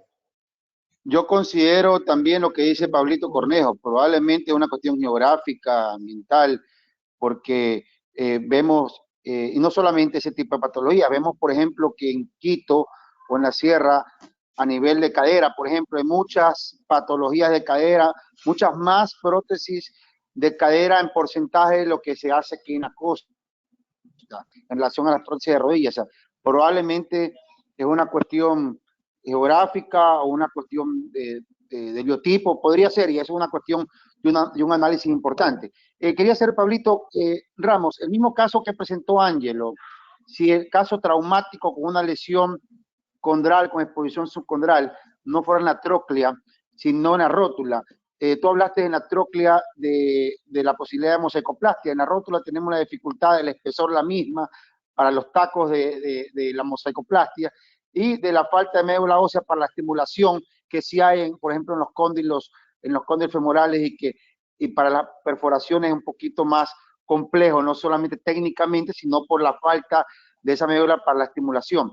En el mismo caso, pero a nivel de la rótula, no haciendo todavía la prótesis, ¿qué aconsejarías tú en este caso? Y Ángelo también, ¿qué aconsejarías en este caso, pero a nivel de la rótula?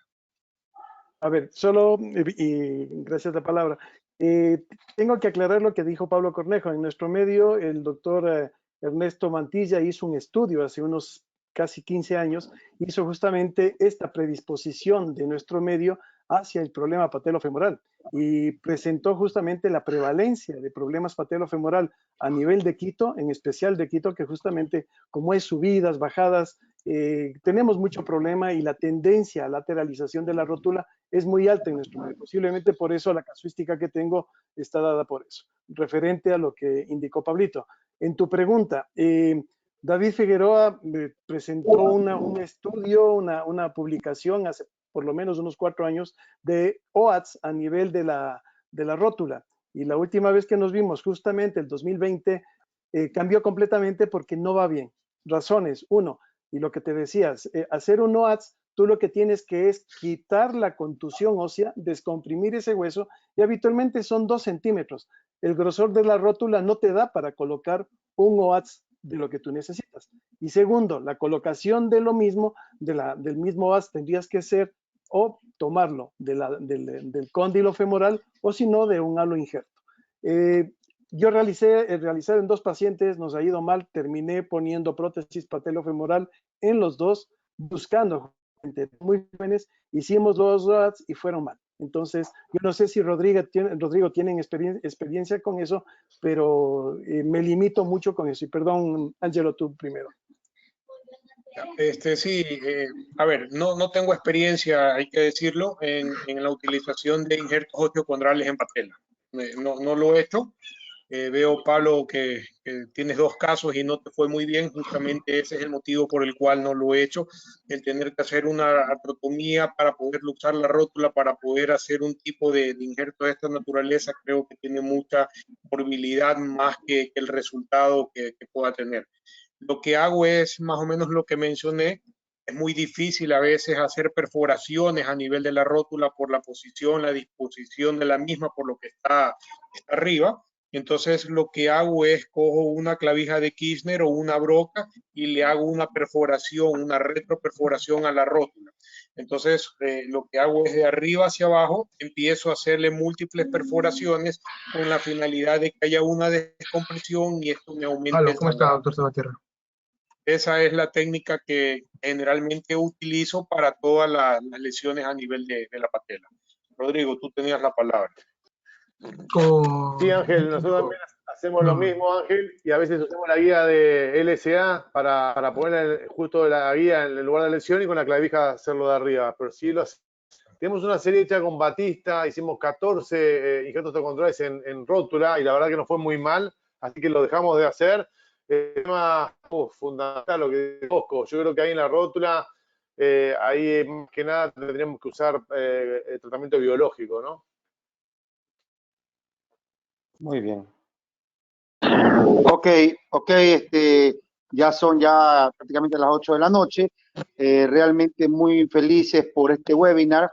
Les cuento que hemos tenido en total 307 participantes y nos cuenta la parte técnica que no tuvimos más porque no pudieron entrar ya, porque ya el cupo ya se había llenado.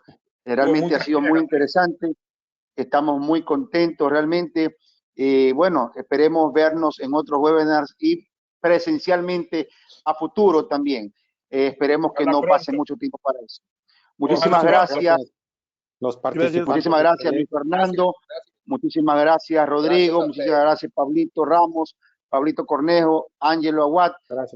Muchísimas gracias también a todos los asistentes. Realmente estamos muy contentos y esperemos vernos muy pronto. El siguiente webinar del grupo de artroscopia será sobre lesiones de cartílago articular a nivel de algunas articulaciones, principalmente la rodilla. Muchas gracias, buenas noches con todos. Gracias a todos. Muchas gracias por todo. Amigos, chao.